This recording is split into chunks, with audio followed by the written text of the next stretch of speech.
Hello everyone, it is Joe here from Omnipoke, the channel that brings you guys everything Pokemon. If you're looking for PTCGO codes, including the stuff from Chilling Reign, make sure you go ahead and check out the Poketown store. You can get a 5% discount on your order using that code Omnipoke.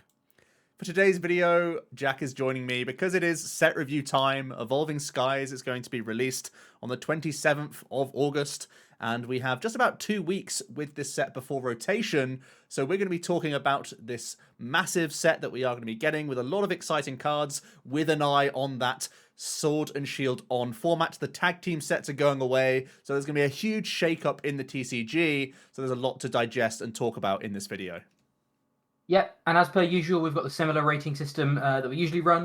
You can pause here for a little bit more of an in-depth guide, as well as just how the slide's going to be laid out. We've got the community rating in the top right. As per usual, thank you to everyone who submitted their ratings. They're really useful for us, and I think is very important for an insight as to how the community think that these cards are going to do, as well as us. And then you've got the Omnipoke rating next to it. So yeah, let's jump straight in with the trainers. It's going to be a long one. Kicking things off with Aroma Lady, and as per usual, we seem to always start with a bit of an underwhelming one. Aroma Lady is a supporter that lets you draw 2 cards, then your active Pokemon recovers from all special conditions.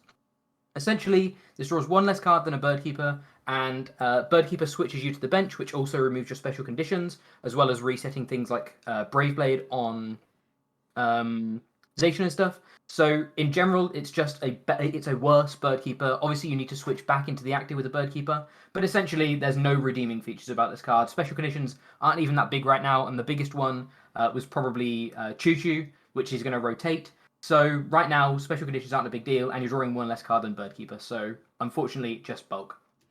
Next up, we have Copycat. We've seen this reprinted a number of times now, and I think the format's just not in a great place for this sort of card. It allows you to shuffle your hand into your deck, then draw a number of cards equal to the number of cards in your opponent's hand.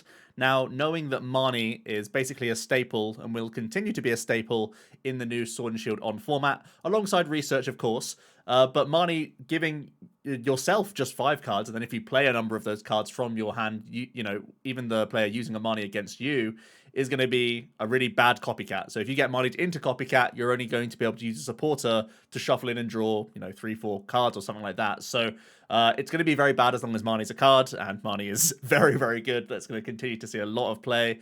I think the hope for a card like this is that there's going to be a ton of Shadow Riders around, and they just use a ton of Underworld doors and build up to 10+ card hand sizes. Possibly the new Zinnia supporter that we'll talk about momentarily can help grow hand sizes, and then you can get value from Copycat. But at the moment, there's too much risk around a card like this, and we have such powerful supporters in Research and Marnie that this is completely overshadowed. Next up, we have Gordy. Gordy lets you look at the top 7 cards and choose as many energy you find there as you like, reveal them and put them into your hand, then shuffle the remaining cards back into the deck. Basically, we've seen this card very similarly on Interviewers' Questions, which you'll no play and looked at 1 extra card. We have a variety of different ways we can search for energy. Admittedly, Energy Spinner is one of the biggest ones, is rotating. But we have Peers post-rotation, which lets you search for a specific energy card, as well as a Dark Pokemon, which is usually going to be a Crobat, to draw cards as well. So immediately Peers is a draw card compared to Gordy. Also, we have things like Opal if you really want multiple copies. But as well as that, it's actually kind of rare that you want multiple energy in your hand at once. We have no Welder or anything anymore to, have a reason to have lots of energy in your hand, apart from exactly Calyrex, which already has Fog Crystal. So having these extra energy actually isn't that useful overall. Typically, just running a fairly high energy count and draw supporters will draw you the energy anyway, as well as other combo pieces you need for later turns. So yeah, it's just outclassed in a variety of different ways. Even Opal outclasses this card, so that's how bad Gordy is, unfortunately. Next up, we have Raihan, a pretty interesting one. It has a similar effect to Rosa in that it's only usable if one of your Pokemon was knocked out during your opponent's last turn, and it allows you to choose a basic energy from your discard pile and attach it to one of your Pokemon, as well as searching your deck for any 1 card and putting it straight into your hand. So this is situational, but it is similar to a Melanie-style effect, where you gain 1 energy attachment, and rather than drawing 3 cards, you can tutor an exact card that you like. So in that regard, it's actually stronger than Melanie. I think 3 random cards is usually less valuable than a card of your choice, but it's also that little bit more situational because you can only use it, at 1 or 2 opportunities the entire game. If it just happens to be on a turn where you need to use a boss's orders or disrupt your opponent's hand with a Mani, you completely lose the chance to use a Raihan. But the amount of tutoring for supporters that we will have in this new Sword and Shield On format with the likes of Altaria and Drizzile for Shady Dealings and for Luring Search, we can actually cherry pick the moment when a Raihan is decent. And we think there will be enough 1 attachment per turn VMAXs, like a Victini, that might want to have some safeguarding around Crushing Hammer, or just a safety net against missing an energy drop on any single turn, where a Raihan really could do some heavy lifting here, or potentially something like an Urshifu VMAX, where you can try and set up multiple Gmax rapid flows. Again, that deck is always going to be playing a Drizzile engine most of the time, so you have the option to simply find your Rapid Strike energy, and then Raihan to get a Gmax Rapid Flow out of nowhere. You can see that the community are kind of backing this. They see the potential of this sort of card. I do think it will fit that role as being exactly a 1 copy, but because we have a good amount of tutor right now, and even Eldegoss to recover it if it does hit that discard pile from early researchers or whatever, you can actually find value for the style of effect, which is good acceleration to maintain attackers, whilst also cherry-picking a certain card. To maintain your board state, find your backup attacker, find even your attachment for turn if that's something that you're also looking for. Ryan is very flexible in that regard, so we think he's worth potentially the 1 slot in these sorts of engines. Next up we have Zinnia's Resolve. Zinnia's Resolve is very similar to Erica's Hospitality.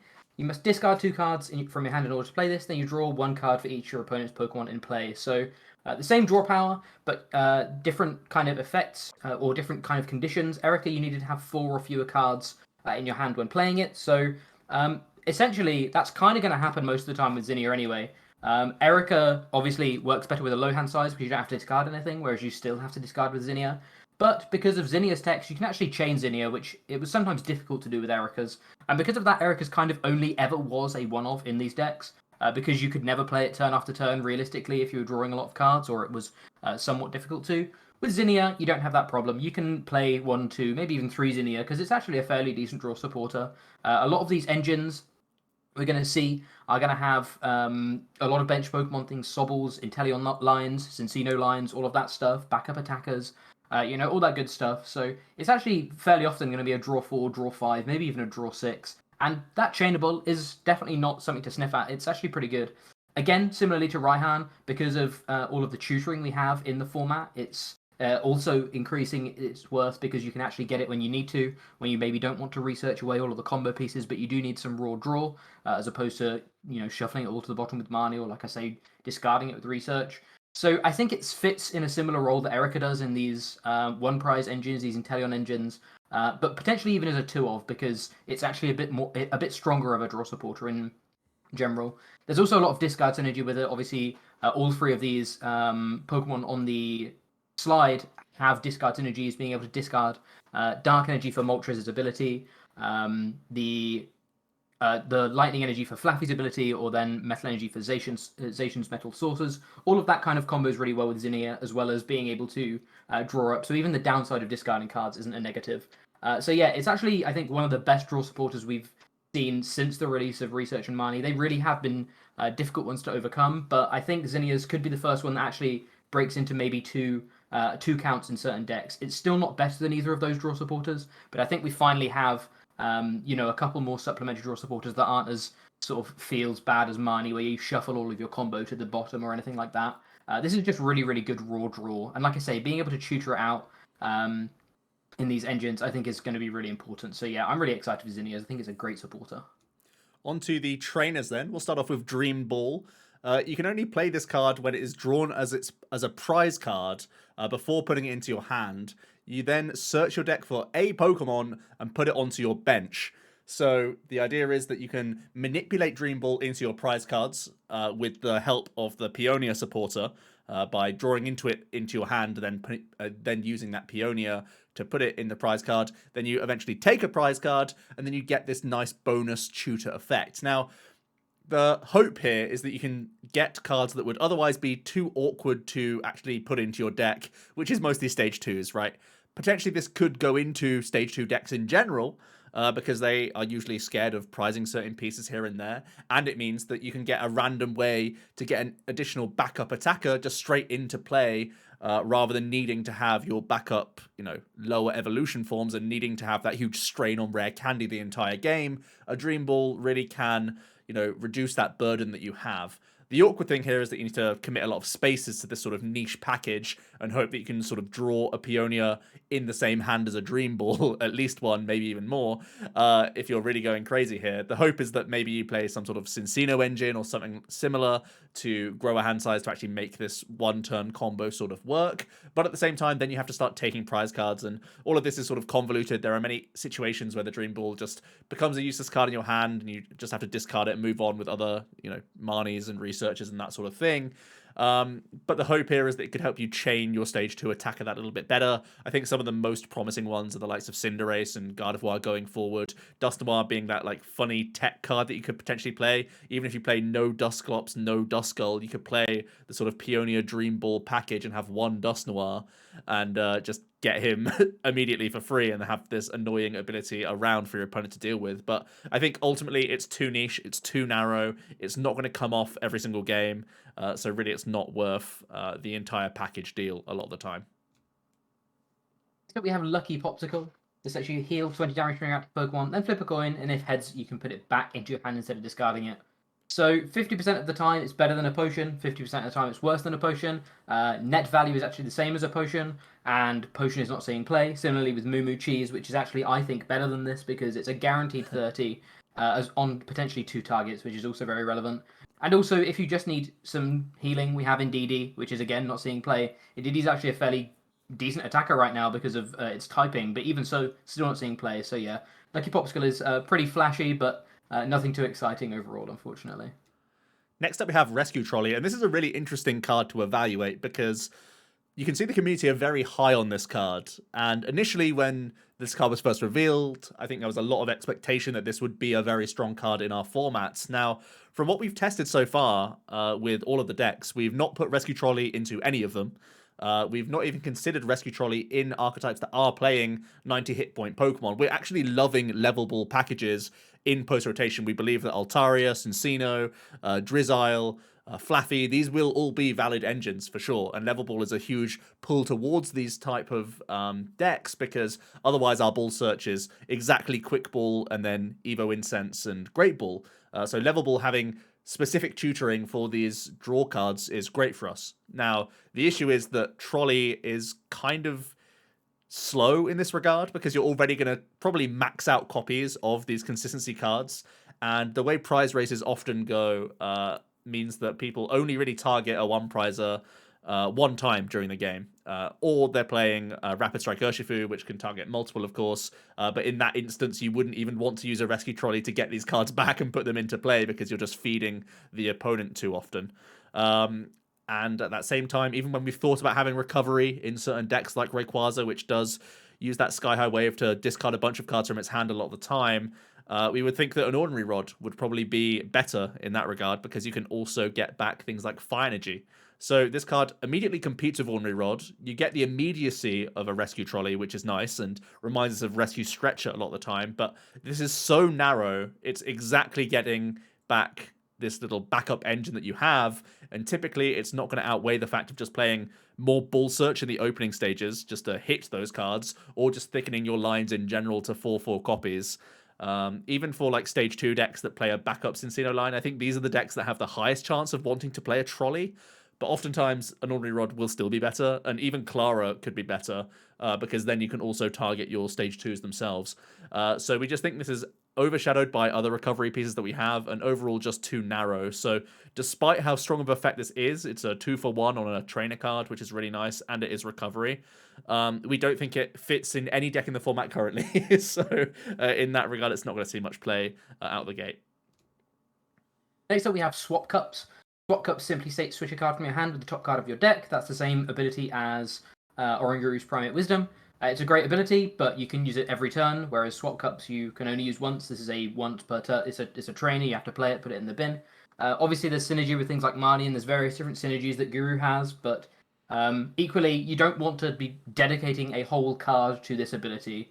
It's good on Oranguru because you can put it down on your first turn and you can do it for the rest of the game, and that's one card for 4, 5, 6 uses potentially.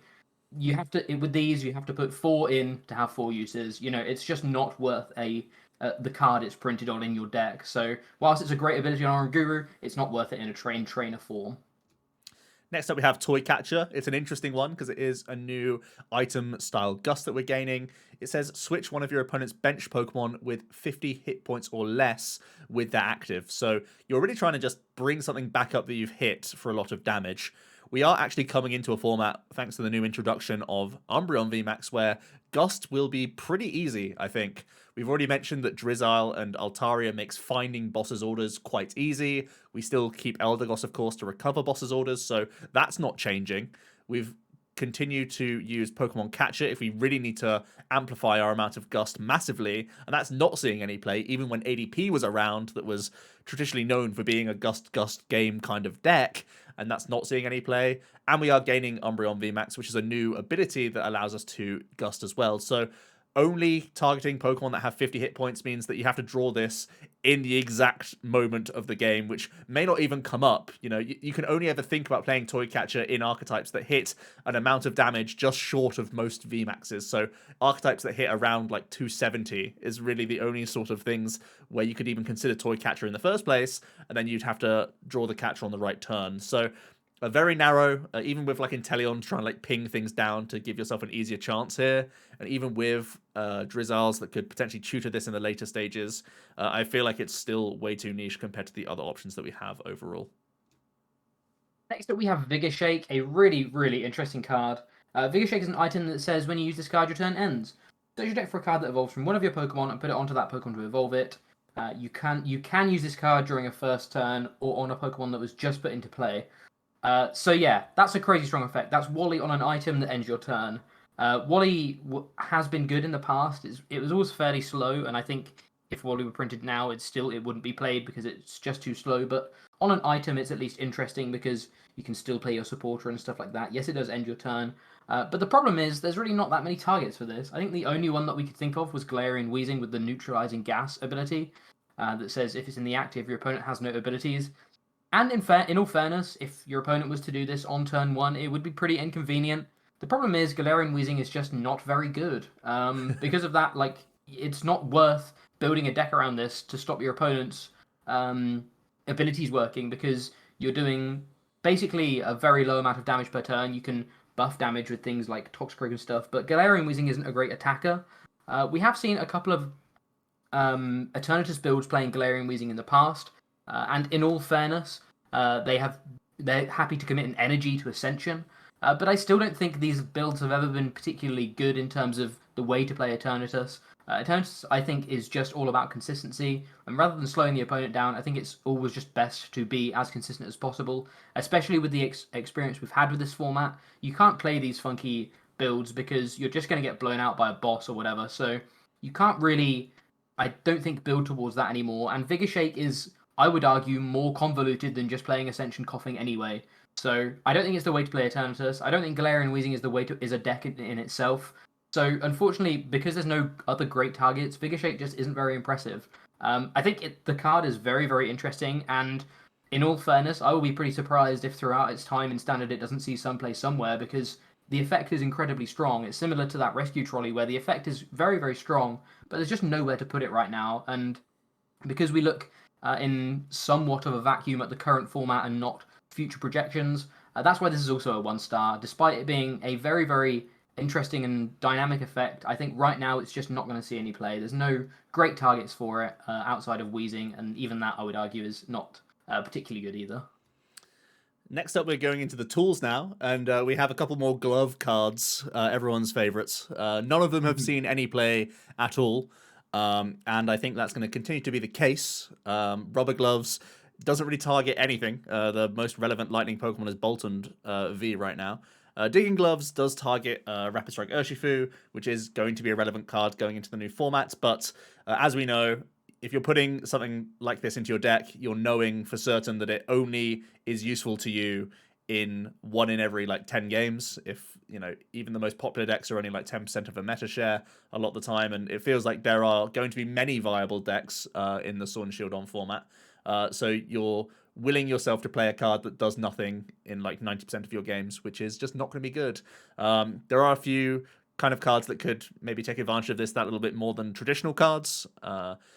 Garbodor can use 2 tools, so now you're buffing 60 damage, and the Jumpluff from this set also allows itself to attack twice with its ability, so you gain essentially a 60 buff as well into certain Pokemon, but these aren't going to be enough to drive these gloves up in any value. These ones specifically aren't the best of the bunch either, so yeah, pretty terrible. Next up, we have Dragon's Fang Scroll. This is another of these single strike scrolls. These are actually the first single strike. This is the first single strike card we've looked at today. This is basically very similar to that Fury Scroll that we saw, and the other one. I can't remember what the other one was called. But yeah, this is a really sort of big blowout attack. Super Strength Smash. Does 300 for 5, and you discard all energy from this Pokemon. So yeah, 300 for 5. Because there are metal requirements, plus you can accelerate with Houndoom, the 5 energy isn't actually all that difficult to get into play. 300 is also not the greatest number, but with the single strike energy, it is buffed up to that 320, 340 range where we want to be hitting, so that's good.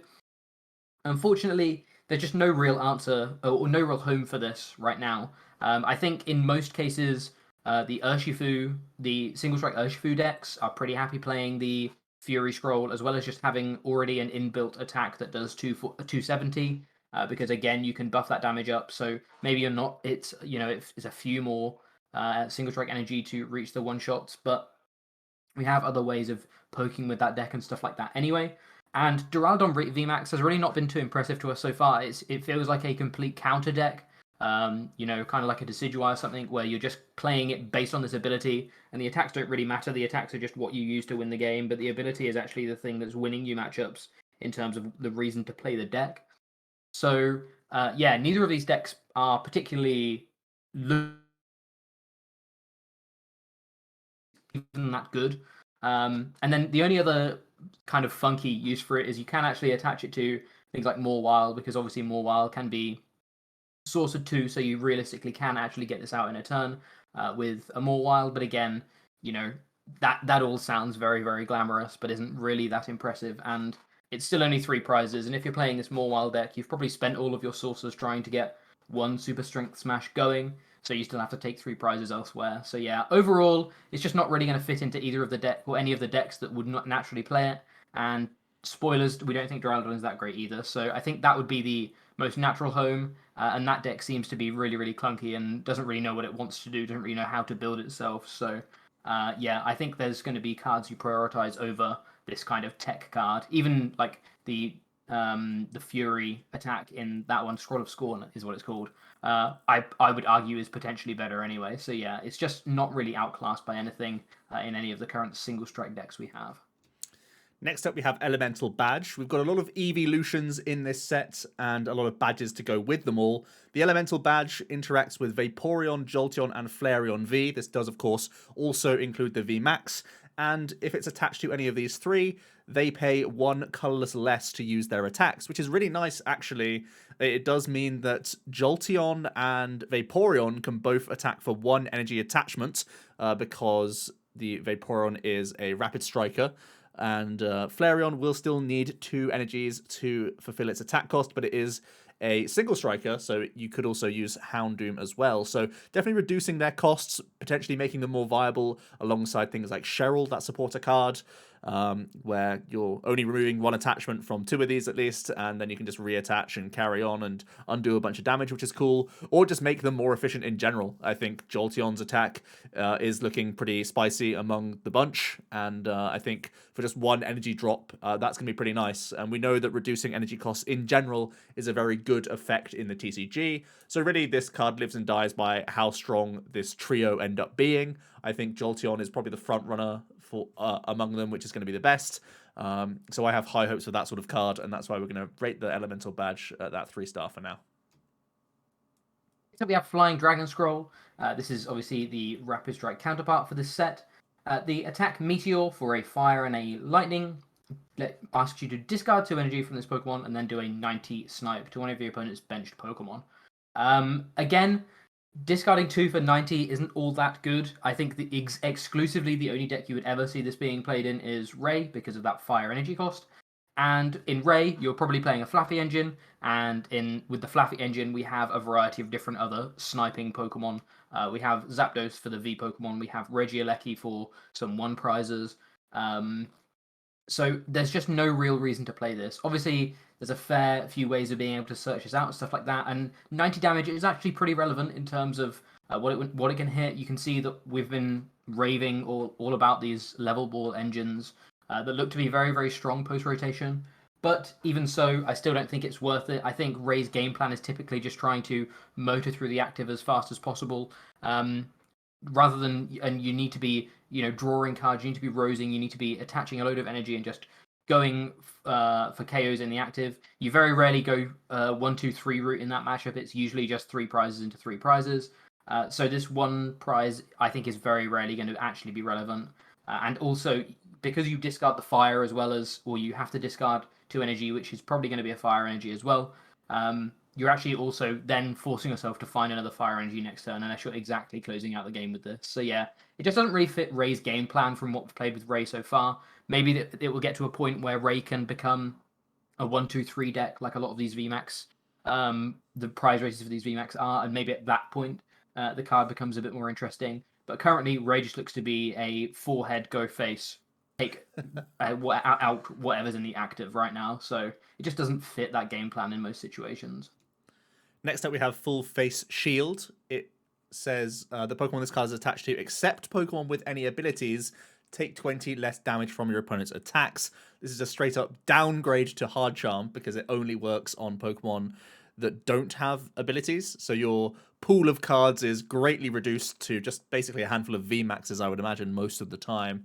But we have Big Charm. Big Charm works on everything, and Big Charm puts you even 10 more hit points out of range of a one-shot. I think that's pretty much the entire goal of a Full Face Shield, is put yourself out of range, right? That's what these tools are really meant for. And a Big Charm does the exact same thing on every Pokemon, so it becomes more situationally useful all the time, and you can just insta-play it in a lot more situations. So this is a very, very bad card, I think. We have Moon and Sun badge. This is the Umbreon and Espeon equivalent of the badges. If this Pokemon, the card is attached to, is an Espeon V or an Umbreon V, or its VMAXs, whenever your opponent places a supporter card from their hand, prevent all effects of that card done to this Pokemon. Basically, we've added the Flannery to the slide, but basically this is saying your Umbreons and Espeons cannot be bossed. That's, in all fairness, it is pretty relevant because boss is post-rotation probably stronger than ever, in all fairness. It's huge how much of an impact that is. But one, Umbreon itself is a gusting Pokemon, and there are going to be a lot of decks, we believe, playing Umbreon engines, so therefore potentially a lot of ways for Umbreon to get around that much Sun and Moon badge, Moon and Sun badge, so that's kind of awkward. As well as, it's just not worth the deck space. If they're not able to use bosses orders on your Umbreons, there's probably other attackers that they can be bossing up and stuff like that. So I think this is exclusive. The only reason this is ever going to be more useful in any deck than anything is exclusively an Umbreon VMAX deck. But there's going to be so many Umbreons about that this isn't really going to have any issue because people are just going to be able to Dark Signal up your Umbreons anyway. So yeah, it's just not impactful enough. Which is crazy when boss is such a big card. It just happens to be that the Umbreon, the card it's actually protecting, is basically just as good as boss. And we do really think that Umbreon is very, very... it's going to be a big part of the meta. It's going to really change the meta. So it's not going to hit as many... it's not going to be as useful in as many matchups as it once was. So yeah, it's just not quite good enough. Next up we have Sylveon's badge, the Ribbon badge. If the Pokemon this card is attached to is a Sylveon V or VMAX, when it's knocked out from your opponent's attacks, your opponent takes 1 less prize card. Now, we do currently have Hero's Medal in format, but this is a strict upgrade because you don't lose 100 hit points, and making your opponent go through 310 hit points to only give up 2 prize cards is a big selling point for this sort of card, And Sylveon is an interesting one. I think it's a little bit clunky because it does require a ton of different types of Pokemon to be in play for you to scale your damage, but it is a Rapid Strike Pokemon, so it does gain a lot of those synergies, and we know that we have a ton of valid Rapid Strike attackers that can accompany Sylveon, and even the regular Sylveon V has an ability that allows you to search your deck for any item card and put it straight into your hand to end your turn. And Ribbon Badge could be that one-of copy that you tutor out for that following turn, or even, you know, you draw into this card naturally after sort of taking a hit with a Sylveon, and then you put the Ribbon Badge straight on, like in the mid-game or whatever, once you've taken that hit. Suddenly it really screws over your opponent's prize map, because they're planning to, you know, hit into your Sylveon again, take 3 prizes, then look elsewhere on your other VMAXs, or if they've taken a prize here or there. This Ribbon Badge really does change that race for the opponent, and also being an interesting psychic type with other surrounding synergies with the Sylveon, because you'll just naturally play other types of Pokemon in your deck. This could be an interesting toolbox. I think me and Jack are somewhat skeptical by how consistent this sort of deck will be, but the Ribbon Badge is a nice payoff card for the Sylveon itself. Next up, we have Snowleaf badges, the final of the badges. This one is for Glaceon and Leafeon. The Glaceon or Leafeon that this card is attached to has no retreat cost and no weakness. So no retreat cost already is great. We know how important things like Airboon have been. I talked about switching out earlier on, stuff like that. So already, I think if this was just a straight up floatstone, it would be pretty good. But having no weakness as well is very, very good. Both of these Pokemon are weak to types that could be very relevant in the meta. Obviously, Victini and Zacian still look to be pretty good post-rotation, and both of these, I think, would take a pretty hard loss to them without this badge, so being able to have a bit more insurance against that is going to be really good. Honestly, I think outside of Umbreon, I think these are the 2 evolutions we've been the most impressed with. Definitely Glaceon, at least. Glaceon seems like it could be very oppressive with its Crystal Veil ability. And Snowleaf Badge is definitely a key piece to that. Being able to deal with one of your most awkward matchups slightly better by not being weak to Zacian, which would naturally get around Crystal Veil anyway, it's going to be really useful. So I think alone, just for Glaceon, this badge is fantastic. But then Leafeon seems to be another of these kind of 2 energy, potentially gust up and KO your opponent's evolving V Pokemon on turn 2 type decks that we've seen, things like similarly to Victini, Ice Rider, stuff like that. Leafeon looks to be pretty much the same, and again, it looks to be a little bit more complicated, a little more convoluted than these other ones that we've got in format right now, but it basically just looks to be a grass style of that deck. And again, that's going to be really useful for this Snowleaf badge, because it means that we're not just going to lose to that rock, paper, scissors of going up against a fire type. We can actually have a game against Victini now. So yeah, just because of again, all of these badges kind of live and die on how strong their build is, and in like how strong they are in the deck, as well as how strong the deck is in general. And this is, I think, arguably the best badge, as well as in 2 of the best evolution decks. So yeah, definitely a 4-star, and I think the best badge out there. Finally, we have Underworld Mask. It says, if the Pokemon this card is attached to is the active Pokemon and is damaged by an attack from your opponent's Pokemon, even if it's KO'd, your opponent chooses a card from their hand and discards it. So the hope here is that you're just removing resources from the opponent. Of course, they're the ones choosing, but in general, making people pay to attack can be awkward just in its own right. You can think of a couple synergistic cards that you could use this mask with, something like a Malamar. Anytime they're taking any card out of their hand, it means they have less in general, so that you can punish them harder with a Max Jammer. Obviously, you're choosing with the Malamar anyway, but you're just giving them less options in general to pick from.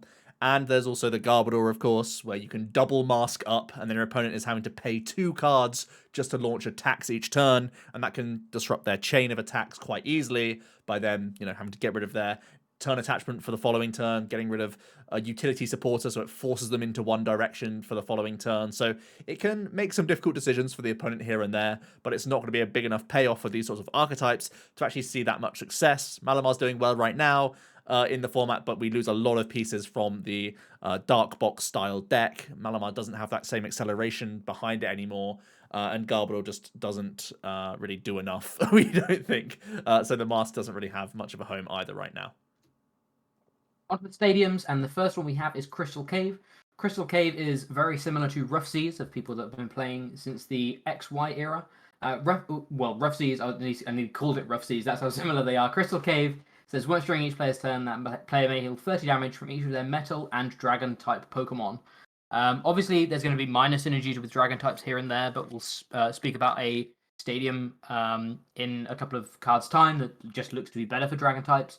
But for exactly metal types, this looks to potentially push a really, really boring Zamazenta V, like quad Zamazenta V deck, where you've got Zamazenta with that Dauntless Shield ability, annoying opponents' VMAXs, not letting them hit into it, as well as Rusted Shield to buff your HP up to 300, and then Crystal Cave to heal off the damage that you're taking each turn as well.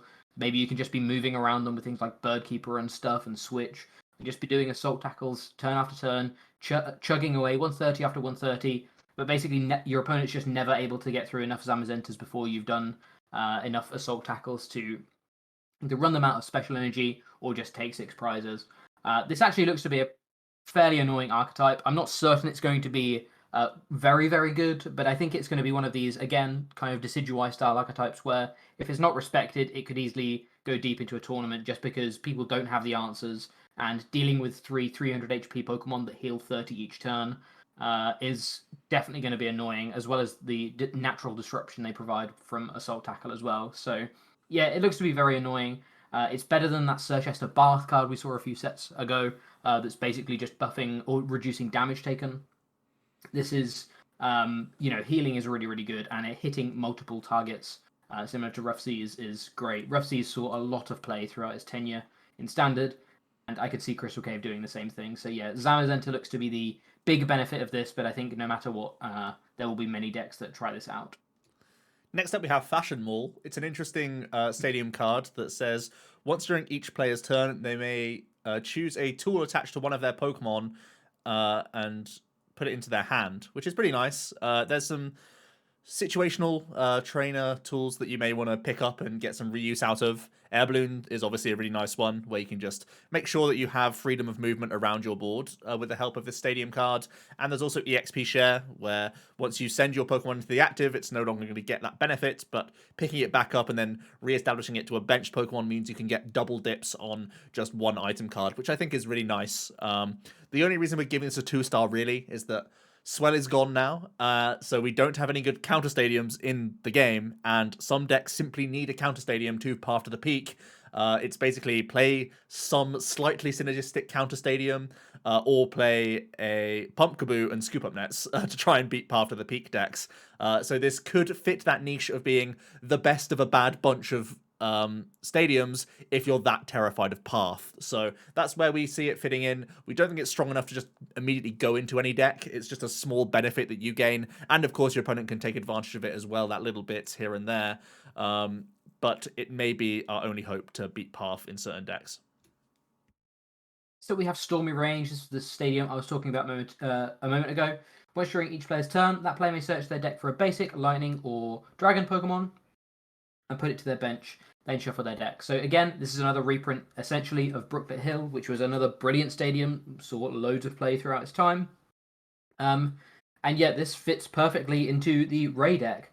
Ray looks to be basically, it benefits from both of these types. You can get Mareeps, you can get Rays, you can get whichever of these you're missing in the early turns, which is great, as well as being able to consistently get more basics throughout the game.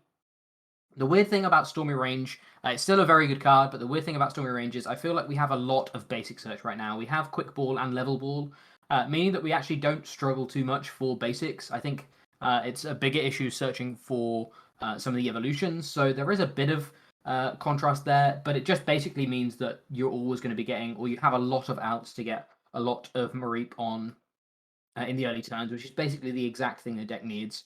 It can also search for things like Vikavolt and Boltund in these decks, as well as other Lightning decks, and again, we'll basically always see play in these Lightning decks as long as it's in the format. The reason why we've given it a 4-star, and this is kind of foreshadowing as to how we're thinking Ray and Flaffy will fall, or how Ray and Flaffy will fall in the ratings, is that Ray has not been the blowout success that everyone, I think, was expecting it to be. It looks to be a very strong archetype. It looks to be probably tier 2, maybe even in some instances the bottom of tier 1. But it doesn't look to be the new best deck in format like Calyrex seemed to come in and immediately warp the meta, similarly with Rapid Strike in the set before. Ray just looks to be good. And good isn't great and good isn't 5 stars. It looks like it's going to still, like I say, be a tier 2 deck. And it definitely can win games just by being purely very, very aggressive. Like I mentioned earlier on when talking about the archetype in general, it looks to be a all go face kind of deck, and it looks to do that pretty well. But there are certain situations where it's just not all of the pieces don't align properly. You don't quite draw the cards you need off of that Sky High Wave ability, or you don't find enough Flaffies to be able to push into the one shots. Even things like Urshifu look to be a bit scary because your Flaffies and stuff are never particularly safe against Urshi. So if they can have a decent couple of turns in the early game, they're really going to limit your damage cap. So all of these things about Ray do, we feel, pull it from that 5-star down to that 4-star.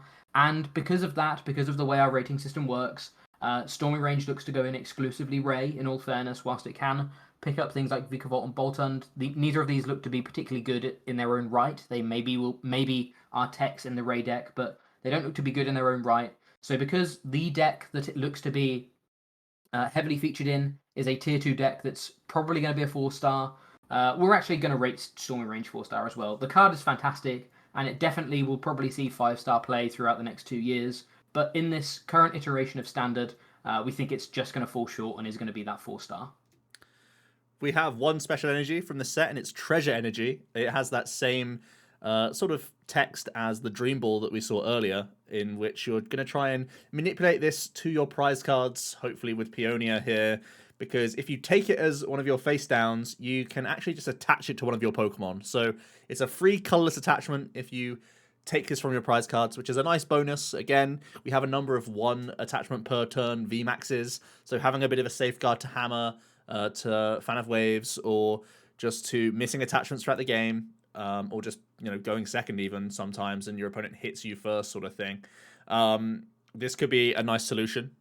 We've already talked about Raihan as a potential option. This is another one, and I think typically the Raihan will be the better direction to go down, especially because this colorless energy cost actually competes with Capture, and myself and Jack have played a lot of this post-rotation format, and Capture Energy is going to be a 4 of in a lot of decks. This card gets incredible post-rotation. It's going to be very, very important for a ton of archetypes. Basically, any deck that can use Capture probably will be in 3 to 4 counts, because it's so important to just get that early setup developed. We're going to have a lot of stage 1 backup supports that you want to just develop on that bench early, whether it's Umbreon VMAX for pressure. If you're the person going first, you can really pressurize your opponent by threatening that Gust on turn 2 and knockouts, whether it's some of your draw engine pieces, or whether it's just getting your main attacker in the first place with that Capture because you went first and you couldn't find Quick Ball in your opening or whatever. So the fact that Treasure competes with Capture means that it's basically never going to be a valid card in the post-rotation format.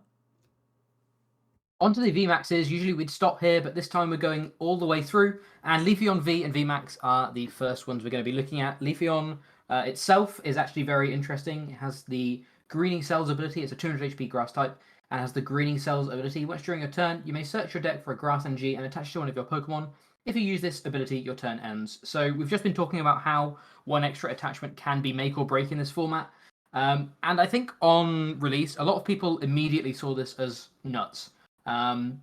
Exclusively being able to, just being able to attach an energy on turn 1 from your deck is very, very strong.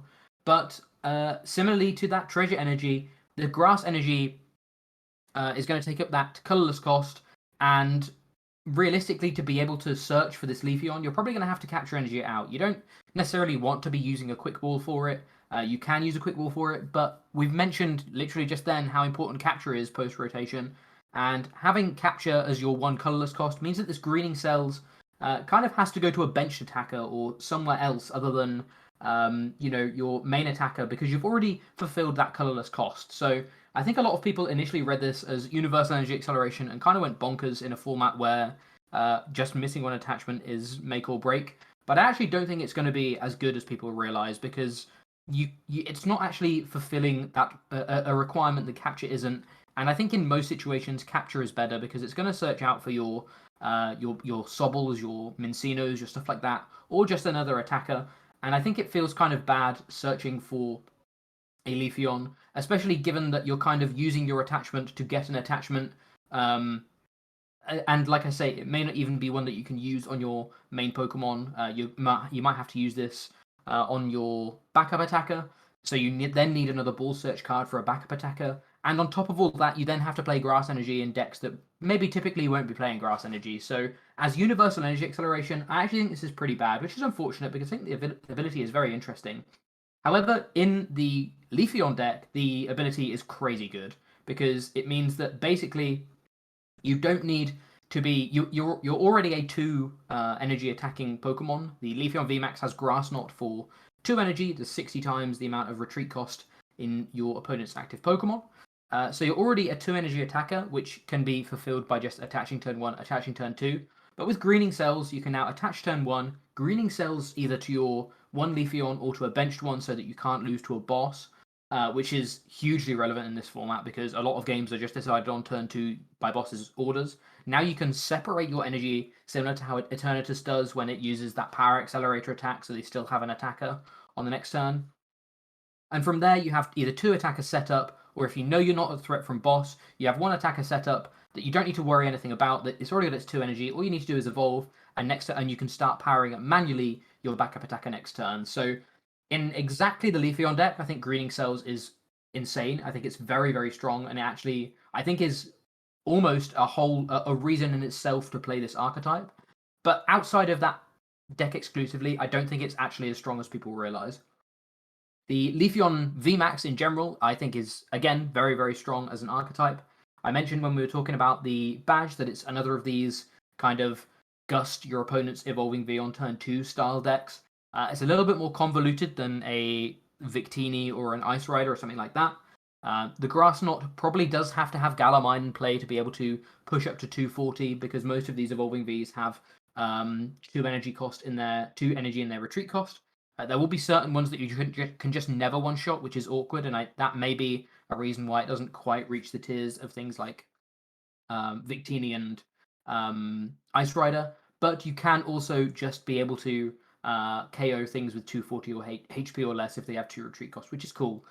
Like I say, it's a bit more convoluted. You need to find the Galamine as well as boss, and realistically, potentially even tool scrappers. If people see Leafeons, they might commit their air balloons or even snowleaf badges onto their board early game just to stop you doing too much damage. So it's a bit more high risk, but the upside of Galamine and things like that is it can be pretty disruptive as well. So your opponent can be forced to use these switch outs that normally they wouldn't have to, as well as just in general being kind of annoying in terms of just having outs to, well, having more stadiums to get rid of your opponent's stadium, things like that. Stormy range and stuff is going to be good.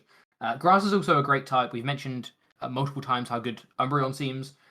So this is also another great reason to play the deck because it seems to really punish Umbreon decks, which is interesting. We could even see like an Umbreon Leafeon style deck to be able to gust up your opponent's Umbreons and really punish them in the early game, as well as not having to use bosses and stuff. So yeah, Leafeon seems very, very strong. It's unfortunate that Greening Cells I don't think is as impactful as people realize in a variety of different decks, but I think it almost is a reason alone to play the VMAX deck because it can be as aggressive as some of these other VMAX decks, as well as having great typing and also probably a bit more disruption than many other decks. So yeah, it looks to be a very interesting one that we haven't played around with too much, but I think we've both kind of got pretty excited about this, and I think this is probably the one that we haven't played around with the most that we both want to, because it seems like it could be a pretty big annoyance in the meta, especially if people do move towards these Umbreon engines. Yeah, I think that's the main call towards it. We think it's a very fair card, but its unfairness becomes the fact that you can punish people using Umbreon, which we think is a really big engine. Let's go on to Trevenant V and VMAX, a far less appealing grass VMAX from the set. Not much to say on the regular Trevenant V here. It can do a little bit of chip damage and heal itself, or it can discard a random card from your opponent's hand, not too important.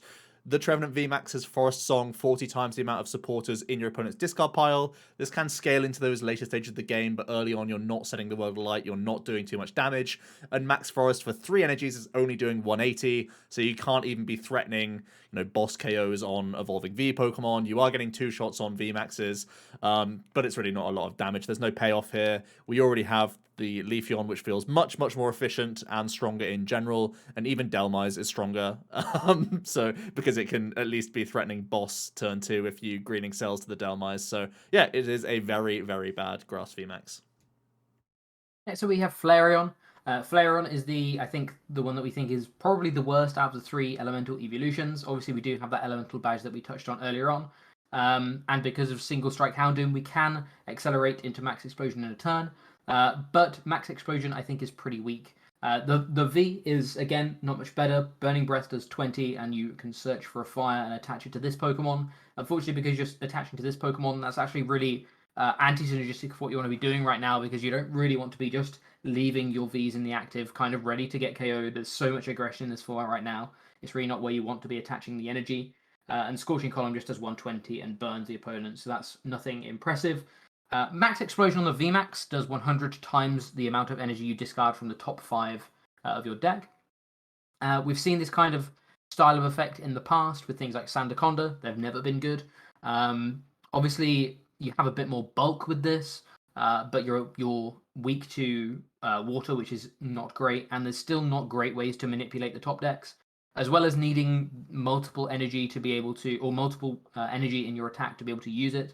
You're still going to have to play this Houndoom engine with single strikes and stuff like that. And yes, you can shuffle the earn the single strike energy back in and discard them, and it all kind of works in a very, very roundabout way. But it's just none of it's impressive enough. It all sounds very clunky, and to the point where you still need to discard 4 energy, 3, potentially 4 energy to actually get KOs on VMAXs. 320 HP you can probably deal with Houndoom, but 340 or 330 upwards, you're still going to have to discard 4 energy unless you're committing an extra single strike rule to the VMAX. So yeah, it's just all of it is threaded together very, very loosely, and none of these threads are strong enough to actually build a viable deck, unfortunately.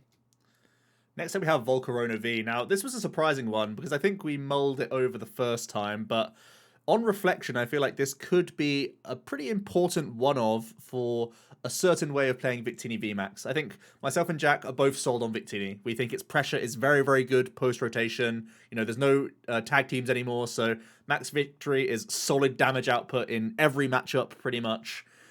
So we think that Victini is going to be very solid. It's low to the ground. You can play captures. You can play it with all sorts of different things if you really want to. But a potential alternate route here is to just pad your deck out with a ton of fire energies and make it similar to how we used to play Turbo Fire with Ninetales, all the Welders and the Reshizard and the Heatran and all that good stuff, where your goal was to have early tempo damage output thanks to your Welders and your early aggressive Reshizard and whatnot. But then you have that late game sort of mission, and throughout the game really a mini goal of just using Hearth, Fiery Flint, all this sort of stuff, Dead Age Change, get rid of your fires as you go, and have the Victini Prism Star as your finisher that could knock out a tag team Pokemon quite easily with the amount of energy that you got into your discard pile. And I feel like Volcarona could be doing a very similar thing here. It's just a 1 energy attachment that does 20 plus 20 for each basic energy in your discard pile, then shuffle them into your deck. Don't really care about the shuffle effect too much, just be concerned with the damage that you could be doing here. With 15 fire in your discard pile, you could be knocking out VMAXs that have 320 with that 16th energy. You could be knocking out even things like Eternatus. So it actually doesn't seem that crazy with a potential list where we're playing like 20 fires on the highest end. This is something that the welding decks used to do. But now we actually have researchers that we can play every single turn. You can play potentially Pokegear even to make that little bit easier. We don't have Dead Age Change, unfortunately, but potentially a Level Ball Cincino engine could be the backup here. And the 1 copy of Volcarona could be your game-winning 1 bomb on a VMAX. The idea being that Victini VMAX can max victory twice into one of them, and then you can try and use that Volcarona to be that finisher. You could even force 7 prize games where you use only 1 VMAX throughout the game, then even use something like a Victini V to do like 120 damage or something like that, and a Volcarona could be that big finish into opposing VMAXs. I feel like it's certainly a valid way. I feel like there will be multiple Victini strands out there. There will be some that are playing Umbreon. There will be some that are just playing sort of straight builds, maybe with hammers to be disruptive because it has that space to work with. But we could also see an aggressive Volcarona approach. For me, it's probably not going to be the strongest deck because padding out your deck with basic energies never is the best idea. But there is a big payoff here, so I wanted to give it the nod because it could be a potential way to play one of the flagship VMAXs of the post-rotation format. Next up, we have Octavish V. Octavish has the Primordial Freeze attack. That's basically the only attack we're looking at here. That does 80 for 3 energy, and if the defending Pokemon is a Pokemon V or GX, it can't attack your opponent's next turn. We've seen these kind of effects work in the past, but we have more switch outs than ever right now. Birdkeeper is actually played in a variety of decks, as well as high switch counts and even air balloons. So this effect is never going to stick, and because this effect is never going to stick, it's never ever going to be good. You need to pair this with something like a stamp to be able to really try and close out a game. But even then, you're committing 3 energy to an 80 damage attack, and realistically, you're probably having to build this up over a couple of turns, Melanie to it, stuff like that. So you're not really going to be able to surprise anyone with this either. So yeah, really, really poor, unfortunately. These effects have been good in the past, but right now they're just never going to work. We have so many switching outs, and there's no good way of just surprising a Octavish out of nowhere that it's essentially just never really going to be able to prove itself in standard. Next up, we have Glaceon V and VMAX. This is a really annoying and scary card. The Crystal Veil ability on the VMAX is really solid. We know that this is good because we have Zamazenta to look at.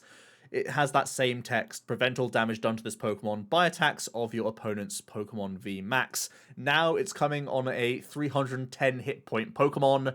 That is very scary because even decks that do play Path of the Peak, even decks that do play regular V Pokemon to attack with, even decks that play Phoebe, they have to play this multiple times because 3-ton hit points is just so much meat to get through, and you can try and force your opponent to go through 2 of these. That's going to be very awkward, and it actually has a decent attack to fall back on with that max icicle for water 2 colorless. You do 150 and 30 to one of your opponent's benched Pokemon. Yeah, this is pretty solid damage. I mean, it's not incredible. We will need some modification here, but an Inteleon package does suit this very well because not only can you help deal damage into the active to make that max icicle a 2-shot on VMAXs, but also you can be using those quick shootings to ping off and make the most of your bench spread as well. So yeah, this is pretty solid. You can put some early pressure on Vs that your opponent is building up while sniping the bench. Thanks to that Melanie, maybe even we could see Frostmoth coming in here as well.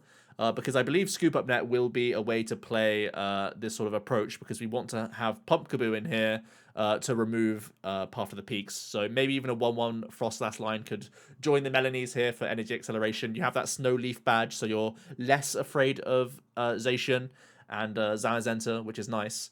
And on top of that, the Glaceon itself, the regular V, is also really nice. The Ice Ascension is going to be a big enabler for this deck in general when you are going second, because you can simply attach 1 water energy to your Glaceon V and ascend straight into the VMAX and get it ready to rumble in the active before your opponent can deal with the 2-prizer. So yeah, very, very solid in general. The regular V also has a way to remove stadiums, which is another way to clear off Path of the Peaks and contest that war. So there's a lot inbuilt here. We haven't seen it doing well in Japan, but that does not matter at all because their format still uses tag team Pokemon. So decks naturally have ways around the Glaceon, and I think going forward there's plenty of VMAX decks that don't have good enough V Pokemon to fight the fight against the Glaceon.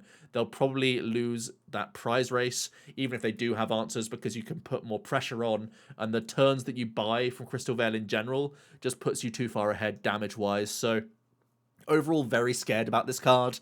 I think it will force an element of Phoebe in the game. It will force an element of Path of the Peak as well. So boring means that there's going to be even more boring decks out there just for answers. So yeah, be aware of Glaceon. It's a very scary card, and Zacian isn't going to be the thing keeping it in check this entire time, because it can even beat that with enough Snowleaf usage. Next up, we have Gyarados V and VMAX. Gyarados V is actually the more impressive of the two, with the Temper Tantrum attack. That for a water colorless, it does 20 damage times the number of damage counters on this Pokemon. Obviously, that's not great when you only have 220 HP. A lot of the times, Gyarados is going to be knocked out. But realistically, I think the only way to ever try and build this is going for that memory capsule on the VMAX. Obviously, these VMAXs have 330 HP, so they're likely to take a hit. Then you can Temper Tantrum and basically take a return KO on a VMAX. Now, the difficulty with this is, or the one of the many bad things about this is, first and foremost, you're relying on your opponent hitting into you first. If they do a little prod into a knockout, you're not going to be able to do much damage. They're going to be controlling your damage. You probably don't want to be committing to a max Tyrant for 4 energy, because it's going to take a couple of turns to build up to that, and you're going to need to start preparing your second VMAX to actually be attacking. And even in the world where they do hit you for like 200-ish, you return KO with a Temper Tantrum, they're going to hit you back and take 3 prizes. You're then going to send up your next Gyarados that's not going to have any damage counters on it. So immediately you're going to have to, find a way of doing something else. Maybe you have to run a Frostmoth engine or something like that to try and get Max Tyrant up and running. But it all already sounds very, very clunky. And just pointing out the fact that Max Tyrant for 4 energy does 10 less damage than Ice Rider for 2. Kind of proves that if we're going to play a Water VMAX, we're going to invest in Ice Rider, which takes less energy, deals more damage, and isn't controlled by the opponent. So yeah, it's kind of a cute, fun deck, but it's never really going to be viable, unfortunately, especially when compared with something like Ice Rider in the format. Next up we have Suicune V, and we are completely head over heels with this card. It's a very, very strong card and fits into some decks immediately, and may even be forming some decks around it with some 2-prize packages. The Suicune has 210 hit points, it's a water type, and it has the Swift Runner ability. Once in your turn, if this is in your active spot, you get to draw a card. Simple as that. Free card advantage, no questions asked, is brilliant. It has synergy with Altaria. And in general, it's just an extra card that you see in your opening turns or throughout the game. If you just shove an air balloon onto this guy, you give it free retreats, and you can just, between turns, it's your pivot, and you naturally gain value, similar to how you see things like Kricketune V work in decks. But there's so much more attacking presence with the Suicune, thanks to the Blizzard Rondo attack. For water colorless, you do 20 plus 20 more for each benched Pokemon, both yours and your opponent's. So with both full boards, you can hit 220 damage, which is obviously a very good number for dealing with evolving V Pokemon, with a few less, mostly from your opponent's side, because you're going to try and fill up as quickly as possible with supporting cast Pokemon. You can even be dealing with like Crobats and stuff, so still valid in the later stages of the game. Even if you have taken knockouts and your opponent is mindful of this sort of attack, you're still putting up good pressure. And just from your own bench commitment, you can be doing good setup damage for other attackers. And I think that's where Suicune is going to shine. He's going to be an early game option, or just a bit part player here and there for other attackers. I think Ice Rider is an obvious one. This finally gives Ice Rider an easy way around Zamazenta, and potentially even the new Glaceon deck as well now, by having this V attacker that can come in and do good damage, much better than the regular Ice Rider V, at least much more efficient and faster on the board.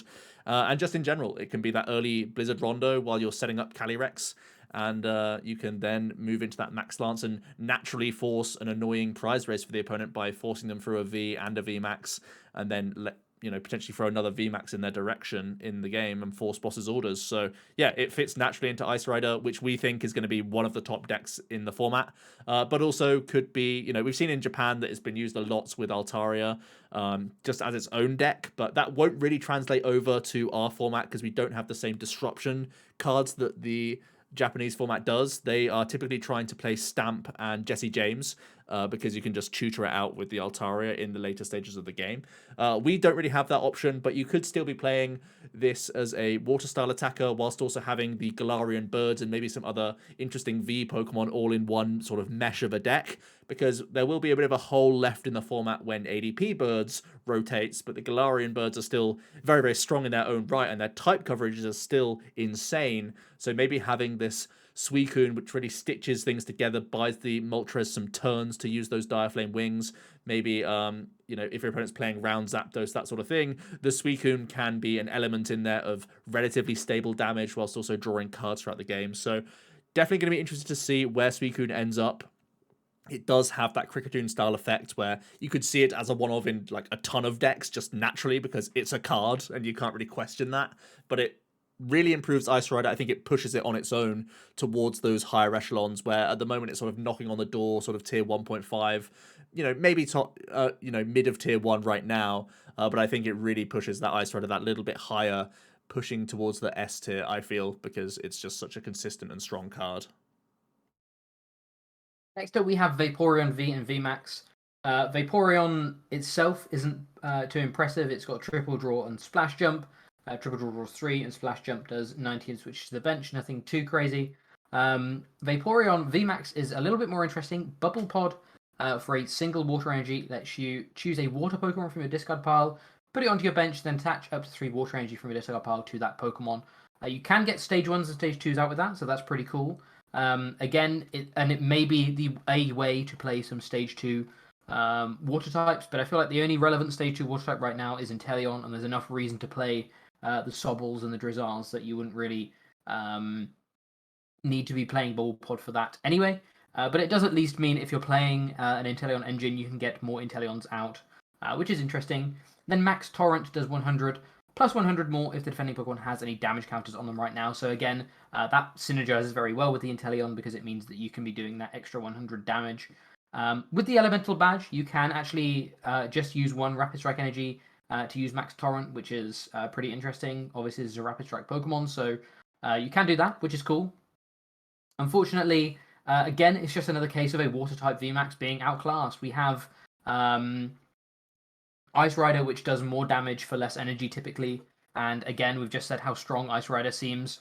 This is a worse Ice Rider, and we have Glaceon for a more defensive option. It doesn't do as much damage to this, but Glaceon's defensive capabilities are way stronger than this. You could run things like Glaceon and stuff in this deck and just be kind of a water box deck, but if you're not running pure Glaceon, there's going to be enough targets around the board for your opponent to boss around that Crystal Veil ability, so it's not really worth it. So yeah, unfortunately, Vaporeon just seems like a bit of a poor version of Ice Rider. It doesn't quite do... It has extra conditions. It does the extra damage a little bit more consistently, but it doesn't cap out at the same amount and has to do it for 3 energy or that Elemental Badge. So yeah, it's just a little bit more convoluted than Ice Rider, and yeah, there's no real reason to play this over Ice Rider in general. Next up, we have Arctozolt V. Won't really waste much time on this. The VMAX has Trap Spark, which does 90 for 1 attachment, and if they attack into you, put 12 counters on the attacking Pokemon. Still, that's not even super meaningful damage, and it's slow. And Max Impact for 4 energies does 200 just vanilla. Yeah, very, very weak. The regular V doesn't have many redeeming qualities either. It forces you to discard cards from your own deck, which is terrible. When I'm even saying that Pikachu VMAX is a straight upgrade, you know that this card is going to see no play. Next up, we have Jolteon. Jolteon is the most interesting of the 3 elemental evolutions, as we mentioned. The V has an interesting Jolt Arrow attack that does 22 on every opponent's bench Pokemon. Nothing too flashy, but it will help setting up the VMAX. And then Pin Missile actually can do 240 with some good coin flips. But in general, it's all about this Max Thunderclap attack on the VMAX. Max Thunderclap for 2 energy or 1 with an Elemental Badge, which is, I think, one of the most important reasons to be looking at this card. Does 100 damage to the active and 100 to one of your opponent's bench Pokemon that already has damage counters on it. So essentially, this is really good for finishing things off after something like a Suicune or a Zacian has set them up with a Brave Blade or a Blizzard Rondo to push these attacks that typically wouldn't get one-shots. We do an extra 100 damage the following turn, and we take some prizes, which is great. Also has free retreat, so it's a great pivot for these kind of cards to get them into the active to either draw cards or reset Brave Blade late game, which is cool. Being able to just attach an elemental badge and Aurora Energy means that we're not really disrupting our game plan in terms of having to run multiple different energy types or anything like that. We can just fulfill this requirement with Aurora Energy, which again is another bonus in, or another box ticked in consistency, because you don't want to have to be playing multiple energy types and getting the wrong one at the wrong time. Obviously, there are still minor issues with Aurora, but it's way better than having to run Lightning Energy. And yeah, so in general, it looks like a great finisher for things like Zacian and Suicune that would typically not quite reach these one shots. But even as a deck on its own, it doesn't seem awful because we have things like Zigzagoon and Inteleon to be able to immediately start putting damage counters and setting up these max thunderclaps. And across 2 or 3 turns, these max thunderclaps really will build up quite quickly. And you're either KOing evolving Vs in basically 2 turns or VMAXs in 3 turns. For one attachment, it's the deck's gonna have a lot of space because we can get away with playing the elemental badges. So maybe even just like a hyper aggressive Jolteon deck could be interesting. I still think it's probably slightly better as a potential finisher in something like Zacian, but it doesn't seem awful being able to, like I say, just go hyper aggressive. We've seen this like old Beetle and stuff from Japan. I think those lists are pretty bad, to be honest, because you're running multiple stage 1s. I think in general you want to keep Jolteon as simple as possible, either a thin line in Zacian just to close the game out, or going all in just pure Jolteons, a nice 4/4 line to make sure you hit it, and then just Zigzagoons and Inteleons to be setting up the damage on the right attackers to be able to start pinging things off here, there, and everywhere. It seems like it could be actually a pretty aggressive deck. Nothing groundbreaking. It will always kind of be capped by the fact that 1, it's weak to fighting, and 2, there will be decks that can just push into one shots on it. But it could definitely be something worth trying out, either as its own deck or just as a finisher, like I say, for one of these decks that has lots of ways of dealing not quite enough to KO VMAXs, but enough to at least set them up for the max thunderclap in the latter stages of the game. Next up, we have Espeon V and VMAX. The regular V has 200 hit points. It's a psychic type, weak to dark. For 1 psychic, you can do a 60 damage poke to one of your opponent's V Pokemon, which is some setup for you. And its second attack is just a vanilla 120. The VMAX's ability is Sun Notification. As long as this Pokemon is in play, each of your Pokemon that has any energy attached isn't affected by effects from the attacks of your opponent's Pokemon. Existing effects remain. This is fine. I mean, it's a small bonus here, but there aren't that many awkward effects that your opponent's Pokemon actually can inflict on you right now.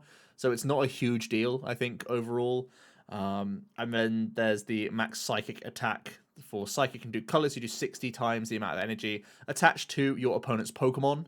Now, this can be annoying for like an Ice Rider that spreads across all of their Pokemon, but most of the time there's lots of efficient 2 energy attacking Pokemon, so you don't have stable damage here. You share that same weakness that Shadow Rider has, and Shadow Rider is just everything you want in a card, so it's definitely overshadowed by a really, really good Ghost type instead. Next up, we have Golurk V. Golurk has a really interesting attack, Rewind Beam. For 4 energy, 2 psychic, 2 colorless, it does 180. And if your opponent's active Pokemon is an evolved Pokemon, remove the highest stage evolution card to devolve it and return that card to your opponent's hand. So we've seen these style of effects in the past. They've never been amazing, but there's been a couple of niche interactions with them. This card would have been very, very interesting had it done, had it either potentially not even had this text or just done slightly more damage, or at least Mega Punch doing slightly more damage, because you could have made this kind of single strike box, just trying to hit all the different weaknesses. Dark, Psychic, and Fighting, I think, are 3 of the most relevant weaknesses to be hitting right now. So it would have been good to be able to just get a deck that hits all of those in. But unfortunately, the text kind of doesn't work for that because Rewind Beam actually puts the 3 prizer back into the opponent's hand, so you're still only taking 2 prizes, and then they can reuse that 3 prizer on their potentially benched Pokemon. Now, there are some upsides to this. Obviously, 180 with a couple of single strike energy goes up to 220, which again is knocking out most evolved evolved VMAXs. So you're able to put the vmax back into their hand, then all of a sudden their V has enough damage on them to be knocked out. And it can kind of punish these one attachment per turn decks, basically, because you can KO whatever's in the active, and you're not having to deal with this 330 HP Pokemon. And all of a sudden, you've been able to take a KO on their VMAX one turn early, so their other VMAX isn't prepared.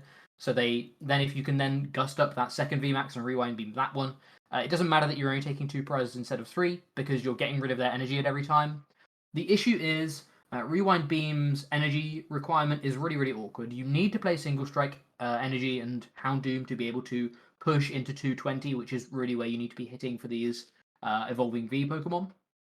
And you also need to play Psychics, and you need a way of accelerating Psychics, so realistically you probably have to play Calyrex as well. So all of a sudden we have like Calyrex, Houndoom, Golurk, and you start to ask yourself, why am I not just playing a pure Calyrex deck?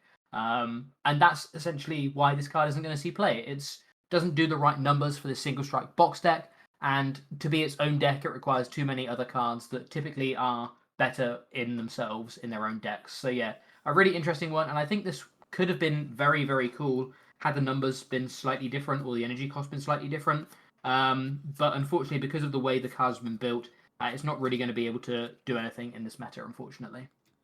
Next up, we have Sylveon V and VMAX. We touched upon what this card does with the ribbon earlier, but just to go over it, the regular V is a psychic type with 200 hit points. It is weak to metal, and it has the Dream Gift ability. Once during your turn, you may search your deck for one item card and put it into your hand, then shuffle your deck, and if you do, your turn ends. This is actually pretty nice for helping you get something like an Evo Incense for the following turn, to just ensure that VMAX. It could also be helping you get something like Octavi into play, because you naturally want to play multiple types with this sort of deck because of the max harmony attack on that VMAX. For 3 colors, you do 70 plus 30 more for each type of Pokemon on your bench. So you're going to try and fill your deck with a ton of different support Pokemon, actually. I think having some different Rapid Strike Pokemon and filling your deck around this Rapid Strike energy is a pretty good idea here. Potentially even having like 1/1 lines of Blaziken, Urshifu, maybe like a Zeraora could even be in this deck as well. And having Octavi as potentially a 2/1 or 2/2 package where you just Rapid Strike search them out in each situation could be pretty solid for you. I know in Japan this has seen a little bit of play. You do get to boast multiple type coverages, which is nice. So almost be a counter-style deck where you just get the right color Pokemon outs for the right matchup to try and hit for ×2 weakness and sort of roll on from there. This is potentially a really big 2-prize Pokemon as well if you do ribbon up your Sylveon, which is also very good for you and a big payoff, I think, a lot of the time. But it is going to be a lot of strenuous setup. Japan still have 3 CE to use, and they use in a lot of their Sylveon decks to some extent. Now, they're obviously still playing Rapid Strike Energy and oftentimes Captures, which is what I imagine we will be doing because we have an all-colorless attack cost here. And then whichever Rapid Strike Pokemon you play, the Rapid Strike Energy can fulfill those attack costs anyway. So it's going to be a bit of a sort of mishmash deck where you're playing like a 3/3 Sylveon, 1/1 and 2/2 lines of other Rapid Strikers here and there. A little bit of an Octavi package, like 1 or 2 Crobats, maybe a Kricketune, maybe an Eldegoss, maybe a Ditto to be your colorless style Pokemon. So you're going to have to play lots of wacky lines and a high Pokemon count in general. You're really hoping that Dream Gift sort of weaves that all in together. You have to play a ton of Ball Search in general, and really hope that the Rapid Strike Search can see you through, because otherwise this is going to be a little bit too clunky. And I think oftentimes this is just more work than other VMAX decks, and you don't get the same benefits that these low-maintenance ones do, where you can actually be threatening boss. So often Sylveon won't be able to reach those sorts of numbers because you'll be having to research just to dig for, you know, the Pokemon to fill your bench, because they're specific cards that you need to hit at the right times, and your damage becomes very mediocre if you don't have that turn 2 where it all goes very well for you. So that's the biggest issue with Sylveon. So we have Lycanroc V and VMAX. Again, a pretty unimpressive one. Lycanroc V just has 40 for 1 and 200 for 3. Again, nothing too crazy. Lycanroc VMAX has a pretty interesting attack though. Hunting Claw does choose one of your opponent's Pokemon in play with 60 HP or less and knocks the Pokemon out. So you can start taking prizes on things like the Sobbles in the early turns to try and disrupt the opponent. Obviously without boss, which is interesting, but you know, it's not really ideal in terms of, you know, what we mentioned when talking about Toy Catcher. It's going to be a very, very specific situation where you're ever taking more than like one prize with this, and even after the first couple of turns, you're going to be not taking many more prizes outside of that because all of the 60 HP Pokemon are going to evolve out of range. So Hunting Claw is a nice early game attack, but it's never going to be a build around. And Max Edge does 3 for 190 and 32 whenever your opponent's bench Pokemon. So pretty efficient damage, to be honest. But we have such good fighting types right now.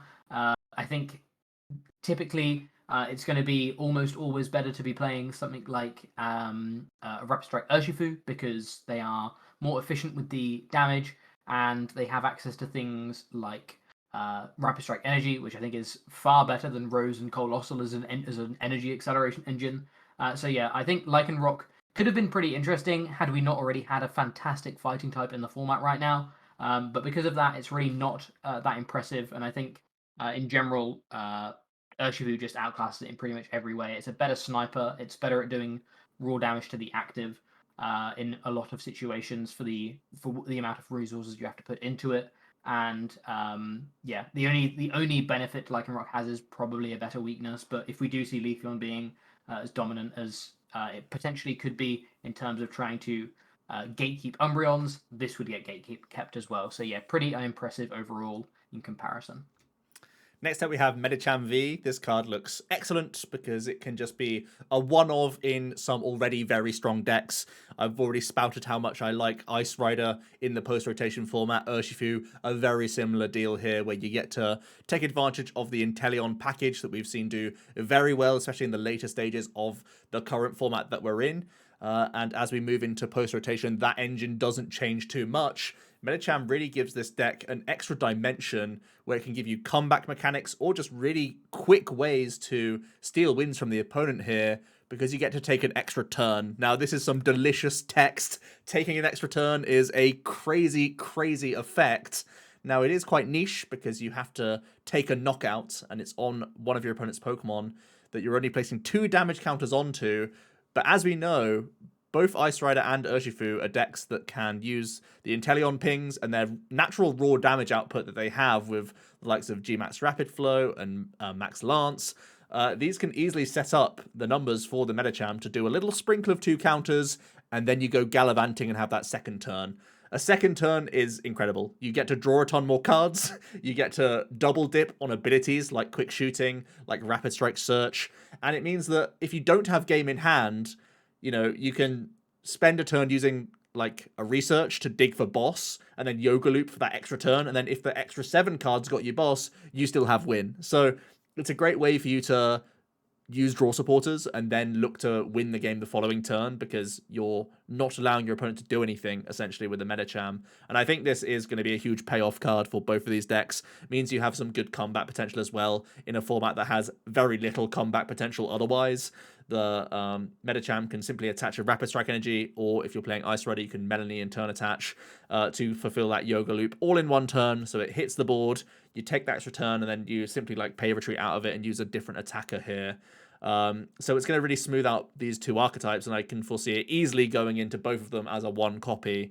Now, potentially, Ice Rider is going to be content with only Suicune.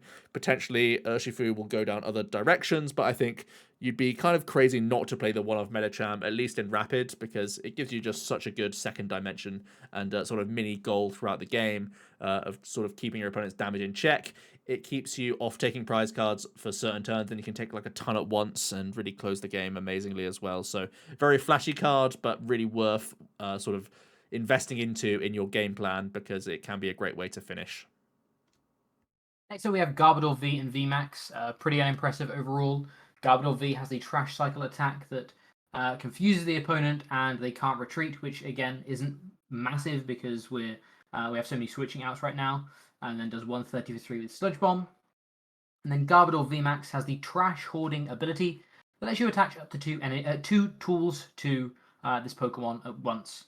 That's pretty interesting. There are a couple of cool combinations you can do, things like Underworld Door, Underworld Mask, and Rugged Helmet are the interesting ones basically because your opponent has to double down on when they attack into you, either discarding cards or getting rid of energy, stuff like that. But they're basically the only impressive ones. And you need a good attack to supplement this. But Gmax Stink does 120 for 2 and poisons the opponent as well as stopping them from retreating. So again, this is like a 130, maybe 150, 170 style attack with a couple of Toxicroak on the bench. But in general, this is only going to be this is never going to be one-shotting anything. Even with trash hoarding, you're only ever really going to be one-shotting, I guess, things weak to dark. So immediately you can see the damage output is just not as impressive as Eternatus. Eternatus actually looks to be pretty strong going forward because Calyrex still looks to be fairly good. It's kind of scared of Rapid Strike, but I think Eternatus is one of these decks that, again, it's just one of it's just a VMAX deck that can apply a lot of pressure, can boss turn 2, greatly benefits from having Umbreon in the format because you can just pair them off very easily, as well as just being able to play the old Moltres engine and being able to not lose to things like Boss or Crushing Hammers is great. So yeah, Eternatus looks to still be very strong in its format and outclasses Garbodor in almost every way. Next up, we have Umbreon V and VMAX. This is another 5-star that we're dishing out here. We've already mentioned it a ton throughout the set review, and it's all because of this ability that the Umbreon has. The Dark Signal allows you to evolve up, and then you choose one of your opponent's bench Pokemon and switch it with their active. It's like a Bloodthirsty Eyes from a Lycanroc GX, and we're getting this effect once again. And it seems very good. It seems like a great supplementary sort of 3-2 or 3-3 line in a ton of VMAX decks. Incense is naturally going in now that we no longer have Com, so playing multiple Stage 1 Pokemon seems pretty reasonable here. And we think that the going first coin flip is monstrous post-rotation, in part because of Umbreon. If you can go first, get an energy drop, get an Umbreon developed, you are then threatening such ridiculous pressure that your opponent doesn't really know what to do, especially if they're one attachment per turn style decks. You can really just sort of box them out of the game by turn 2 if you get double VMAX. And I think there's some great low maintenance ones like Victini, like Calyrex that can really do that quite efficiently. Eternatus can draw a lot of cards via Crobats as well. This is obviously a dark type, so it naturally goes into the deck. If you want to play that way, where Eternatus is naturally a beat stick, and now it's way harder for your opponent to sort of mana you out of game because you have Great Balls, Umbreons, and Boss's Orders that they have to dodge to be able to survive the game. So Umbreon can naturally go into all of these sorts of decks. Pretty much any VMAX deck that's low maintenance, you could make an argument for playing this card, especially if they get to play Capture Energies to develop that early Umbreon and really push that going first advantage to the maximum. But there's also the potential to actually attack with the Umbreon as well. It has reasonable damage output in its own right, and we actually have played some straight single strike Umbreon decks as well. Max Arc is just a vanilla 160 for dark and 2 colorless. Of course, we have single strike energy that can fulfill that dark energy cost. We can play captures, we can play hiding dark energy. We can play an amount of fighting energy if we want to as well to splash in the type coverage of single strike Urshifu V. Piers is actually a really nice engine in this sort of deck because it helps you get Houndour, Houndoom, and your Umbreons, as well as making sure that you continue to hit captures or single strikes if it can ramp your damage up that little bit more. Max Arc isn't crazy even with single strike Raw to increase your damage output. You're still that little bit shy, and I think that's what makes the straight Umbreon deck quite fair. Because its damage output isn't insane. I think if Max Arc was even a 180 damage attack, it would be bananas and would be like a top tier archetype in its own right. But as it stands, it just feels like a fair deck that has good tempo to it and is relatively consistent. The regular V also can do some decent damage as well. This could be an upgrade to Tyranitar, actually, in just regular single strike decks, because Moonlight Blade for Dark and 2 colors does 80 and 80 more if you have any damage counters on you, which you will thanks to single strike Raw, which is a vanilla 160, but that obviously is buffed with the special energies as well. So this is a hard upgrade to Titar, which is really nice, actually, and in general can be a strong enough attack to deal with Zamazentas and to deal with Glaceons without you having to tech other Pokemon in the deck as well. So I think the straight Umbreon will be this sort of neat sort of tier 2-3 style deck. But Umbreon itself will feature in a ton of archetypes as a 2-2 plus kind of count, depending on how much space people want to commit, alongside Boss's Orders more often than not, just to have that extra pressure going first, or as a comeback mechanic where your opponent can't mana you out of game just that easily. Next up, we have Duraludon V and VMAX. I've already mentioned this one earlier on. Kind of one of the poster cards of the set. Duraludon V is a single strike Pokemon with Metal Claw for fighting and metal, and that does 70, and then Breaking Swipe that does 140 for fighting metal, and reduces 30 done to Duraludon. It turns out this Duraludon is actually a bit weaker than the one that we got from, I believe it was Champion's Path, that is the metal type, because we can saucer onto the metal one, so that's great. I think almost always will prefer that one. It'll depend on the build, but I think that one works out slightly better. And then the VMAX, as I mentioned earlier on, has Skyscraper as the ability.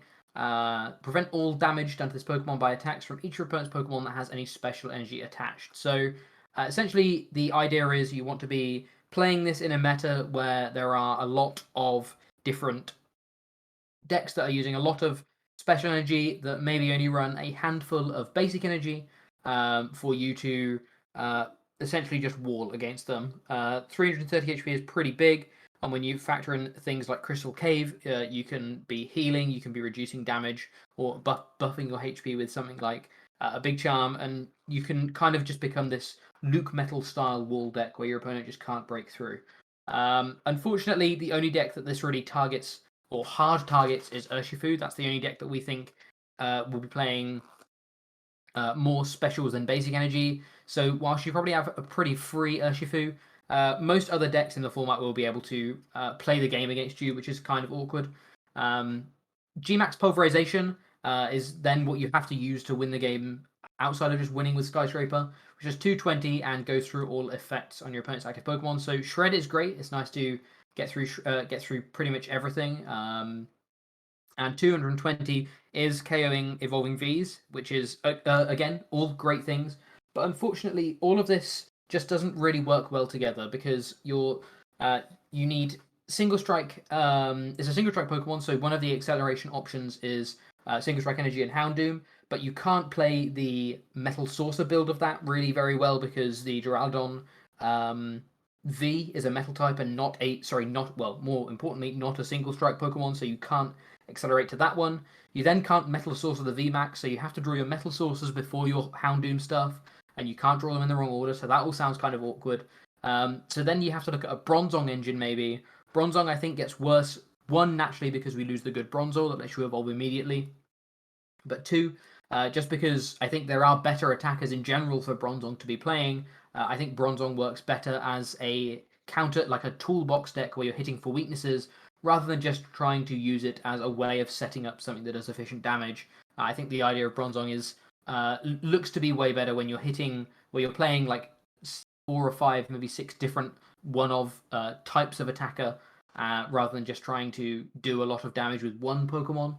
So I think neither of the engines really work well for Duraludon, and I think that's essentially why, even though it's going to probably wall one of the best decks in the format, it's still not going to be worth it because in every other match you're going to have to play a game plan, and your game plan in any of the iterations of this deck doesn't seem particularly consistent or solid.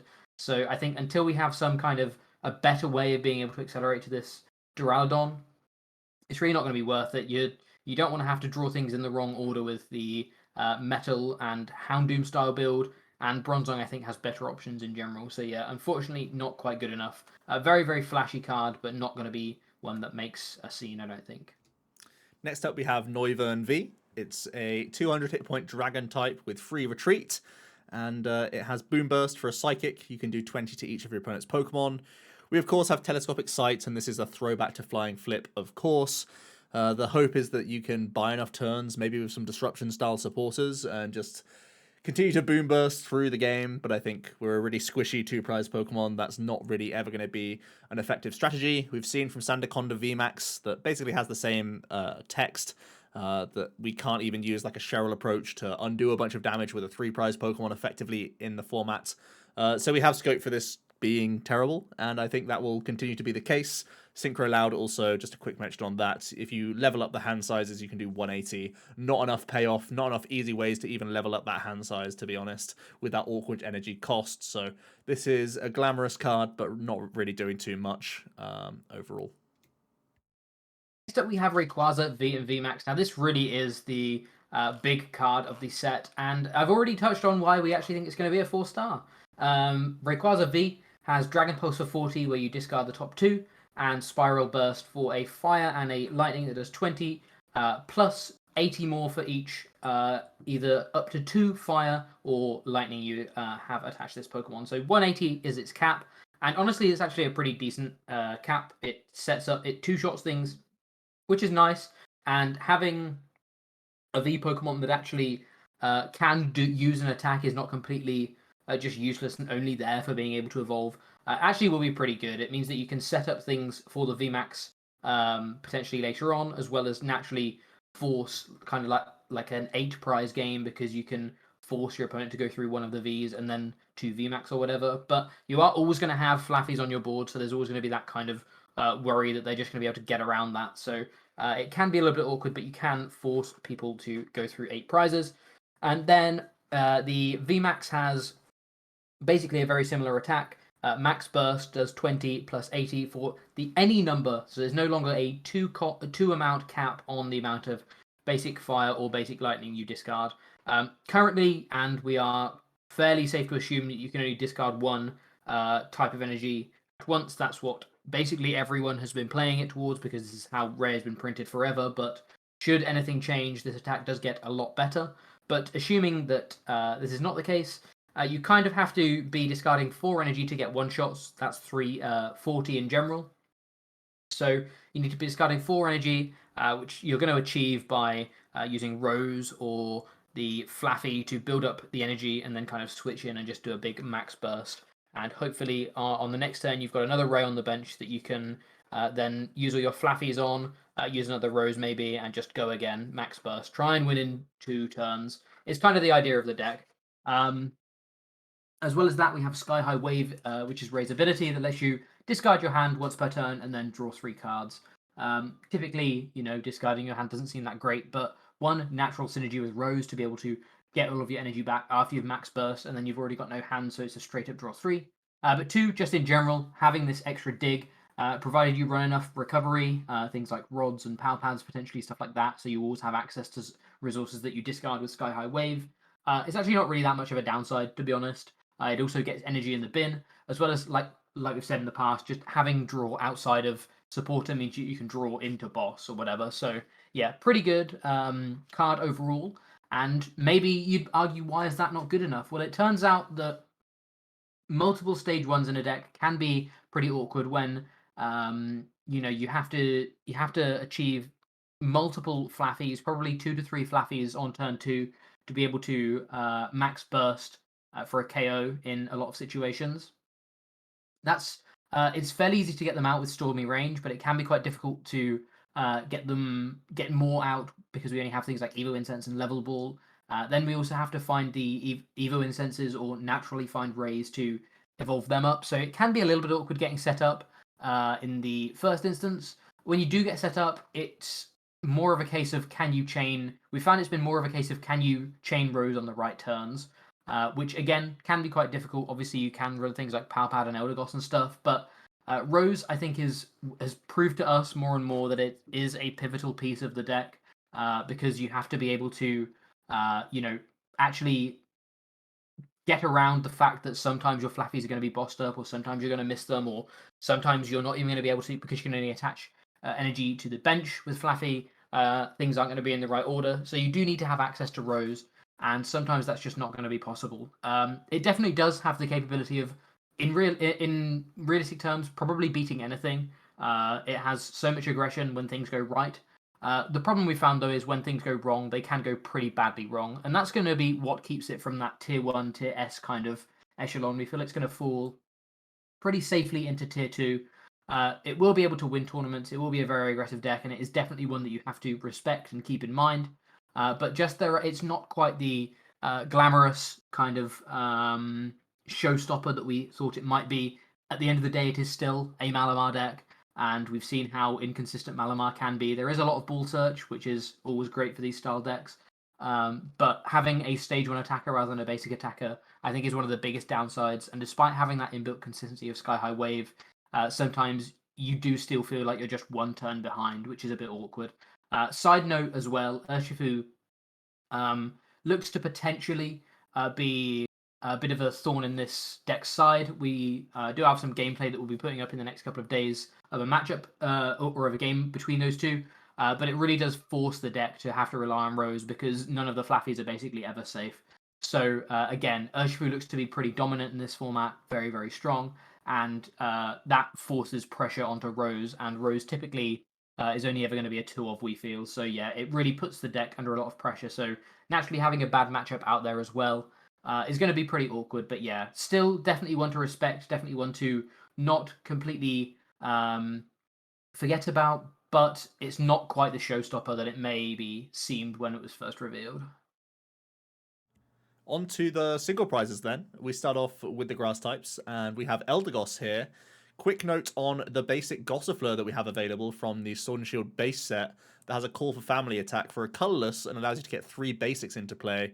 If anyone's played any Rapid Strike Urshifu recently, they'll know that going second, the keep calling attack on Sobble is actually like super relevant, and you will try and use that attack a lot.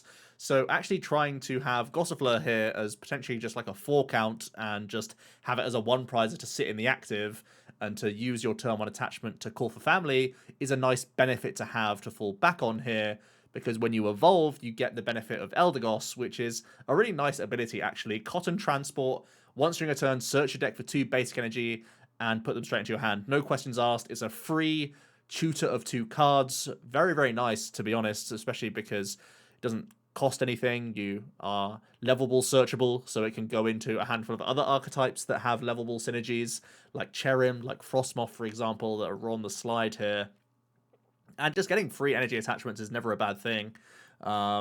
So, especially for these Rain Dance style effects, where you can take advantage of all of the energy that are coming straight into the hand, and playing, you know, a 4-2 line of this Eldegoss in these sorts of packages could actually make them much more viable than we've seen previously. We know that Frostmoth and Cherim so far are definitely on the fringes, but maybe this Call for Family plus Tutor effect will be good enough from this Eldegoss. We still feel like these will continue to be fringe archetypes because there's not much else that we see, because there's other issues at play here. Things like Rapid Strike Urshifu being able to target multiple of your bench Pokemon is a huge issue for these lower hit point setup style Pokemon, and the 1 prizes themselves have their own awkwardness to deal with.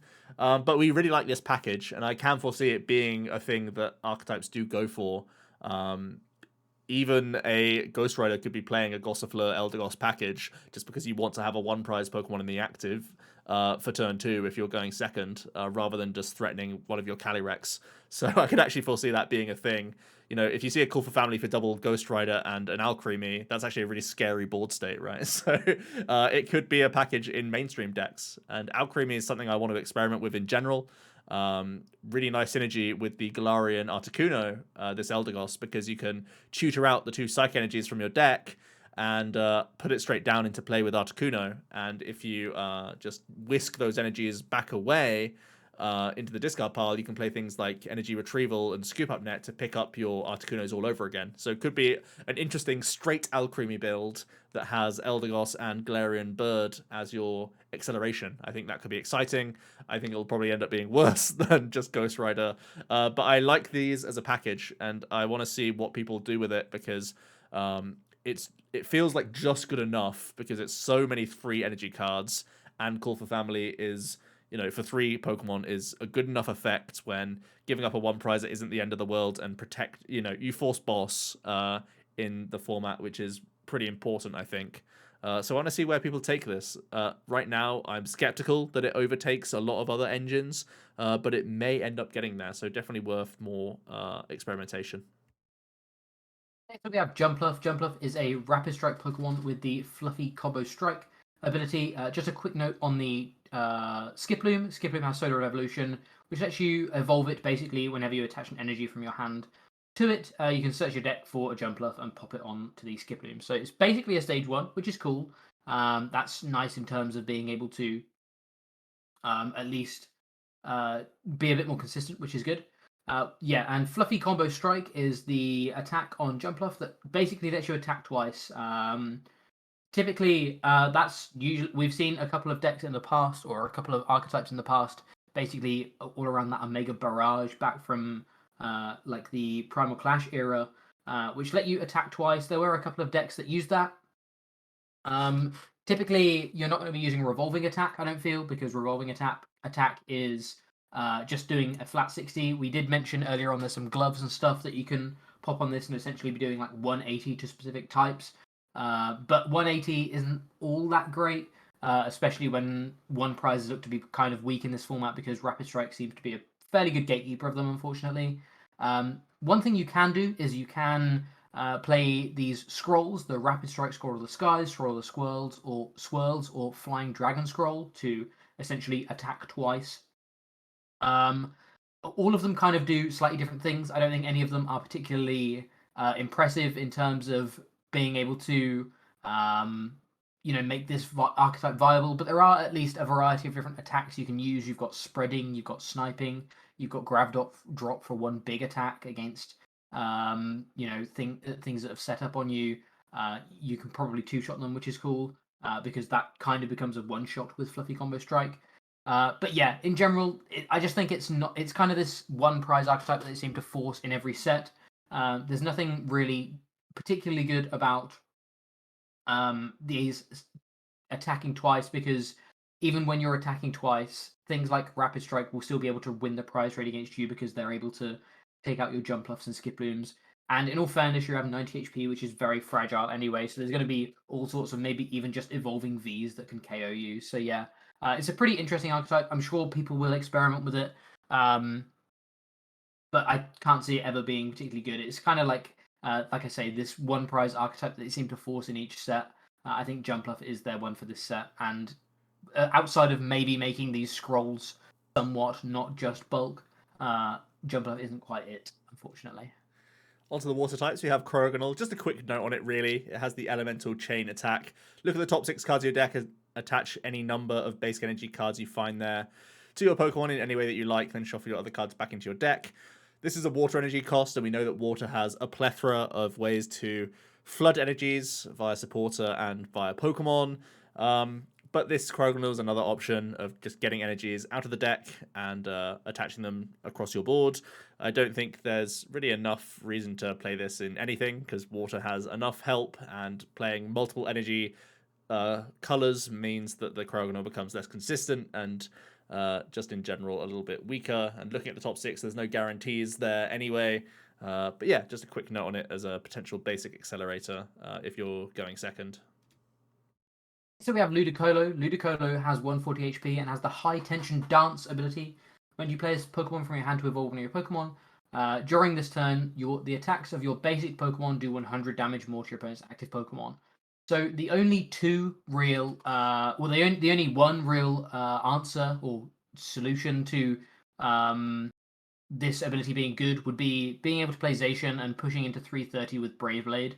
That's honestly 330 is pretty good. But you're running this stage 2. Now we can use top entry Lombre and Oranguru to get ourselves into basically making Ludicolo a stage 1. Oranguru already has very good synergy with Zacian, so that's pretty cool, but unfortunately, it's not really worth this package. We've tried out a little bit also with Suicune. Suicune was slightly worse because you can't guarantee the one shot on a VMAX, but even if you could guarantee that one shot on a VMAX, it's still not worth this big package. I think we're pretty convinced that Inteleon is the best way to play Zacian, and that can, along with some pings and a Leon and a rugged sword, or rusted sword, sorry, can push you into one shot on VMAXs as well. So yes, it's a bit more of a combo, but Ludicolo just is kind of a flashy way of doing what Inteleon looks to do, maybe once per game, but Inteleon has the additional consistency in exactly Zacian. So yeah, there's no real partners for Ludicolo, so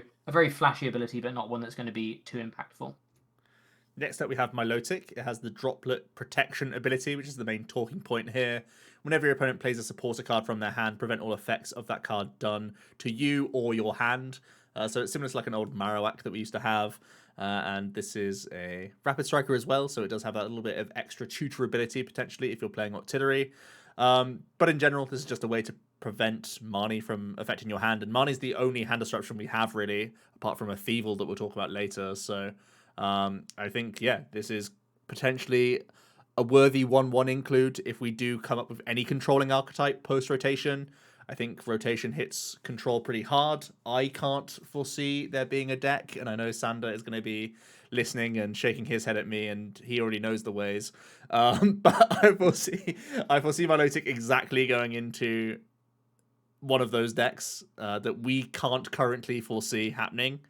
I think it's more likely that any sort of control deck will be wall based and be damaging and taking prizes, but also being disruptive with like abilities and stuff. But if ever there comes a time where the Zoroark package with stage 1s is going to be a thing, Milotic could easily see itself fitting in as a one-off. But for now, not too much opportunities for it.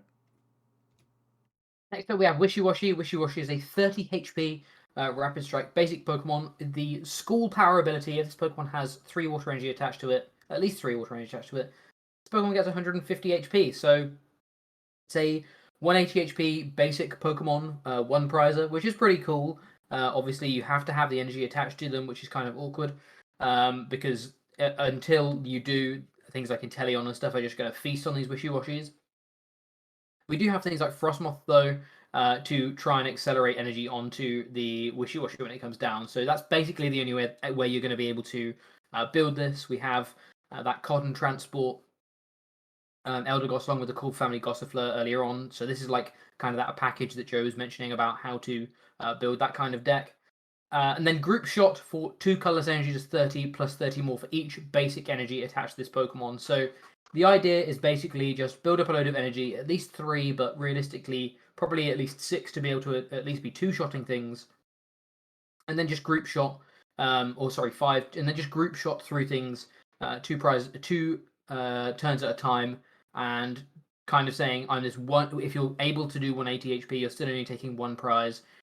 So yeah, that's the idea. Unfortunately, because all of the energy has to be attached to this Wishy-Washy, you lose a load of it, so you have to run something like a Nessa or something to be able to get it back.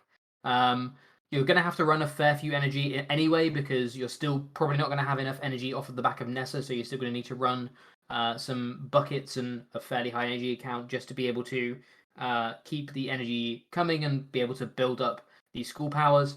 And then, like I say, obviously any Wishy-Washy that's on the board that isn't protected by the school power is just going to be feasted on by things like Inteleon and stuff anyway. So yeah, obviously, again, another kind of fun one, but nothing really impressive when we have arguably probably some better basic 1 prizes anyway for Frostmoth to attach to that aren't seeing play already. So yeah, a fun one, but not really impactful overall. On to the lightning stuff. We've already talked quite extensively about the Rayquaza deck, but ultimately we don't see Flaffy seeing play in any other archetype, so we're really only expecting it to go alongside Ray. That's why it's going to follow suit and be the 4-star that we've continued on with Stormy Range and Rayquaza. The Dynamotor ability is exactly the same text as Electric, but Malabar's the most recent iteration. But yeah, it even has the same attack as the Electric did back in the day. It is exactly the same card. Allows you to attach a lightning energy from your discard pile to one of your bench, and obviously it's stackable, so you try and fill your board with as many Flaffies as possible and Dynamotor as much as possible to your Rayquazas. I think maybe some chance of a Vikavolt style deck where you have Paralyzing Bolt and now you can actually chain Super Zap Cannon that little bit quicker. So the early tempo removal that you're doing with Paralyzing Bolt, the turns that you're buying now allows you to double chain Super Zap Cannon to really twist the tempo on the opponent is possible, but I think it's unlikely. So I feel like right now it's only really Rayquaza that we're giving it credit for. It's obviously one of these cards that you earmark for any future card that is released that can, fulfill colorless attack costs or lightning attack costs. So certainly a strong effect. We just feel that right now Rayquaza isn't knocking on the door of being the top tier deck of the game in post rotation. So that's why we're giving it the 4-star treatment right now. Next up, we have Raichu. Very quickly on this one, Big Sparks for 1 lightning energy does 50 damage to each Pokemon V and GX in play. Obviously, we have things like Telescopic Sight and Inteleon to try and buff this damage a little bit more, but you're still going to have to run multiple or use multiple of these to be actually be able to get to the point where you're taking multiple prizes. We've already mentioned how Max Thunderclap looks to be a pretty good spread option, and I think it's almost always better because the damage is more and it's targeted, so you don't have to be wasting damage on things like Eldergosses and Crobats that maybe you would only net you 2 prizes, where you can just focus in on these 3 prize Pokemon. Obviously, there are supplementary things like Regieleki that can also do some damage to the bench and kind of make sure you're hitting the right numbers here and there. And this, there's a reason to maybe play this kind of big spread archetype, but I think just keeping things consistent with Jolteons and Inteleons, or Jolteons and then things like Zacian and stuff like I mentioned earlier on, is just going to be a better way of trying to capitalize on spread damage. We also have boss in format right now, so spreading damage isn't even that good when you can just boss up whatever you're trying to KO and use an attack to KO it anyway. So yeah, it's just kind of a quick note on the fact that we have a 1 prize like spreading archetype, but we mentioned earlier on with Noivern and Sandaconda that 2 prize and 3 prize versions aren't doing well, and 1 prizes take so much more effort than those. So yeah, not really going to be doing anything too strong. Next up, we actually have that Regieleki. It has 2 attacks and is potentially a partner alongside Flaffy as a 1 prize Pokemon. Static Shock just as 1 for 20, who really cares? But for 2 lightning and a colorless, you do 120. You discard all lightning attached, and you do 2 40 damage snipes to your opponent's bench Pokemon. I think this isn't ideal for any means, but if you can do this in succession, you can try and Terravolt multiple targets and maybe take multiple prize turns over, a number of attacks of Regieleki. The discarded all lightning isn't really relevant text at all either, because it has 120 hit points. It's basically always getting knocked out, and you'd want to Flaffy recharge anyway. So that's completely fine. The only thing it does is that it means that your opponent is more likely to boss your Flaffies, and it's more annoying in general.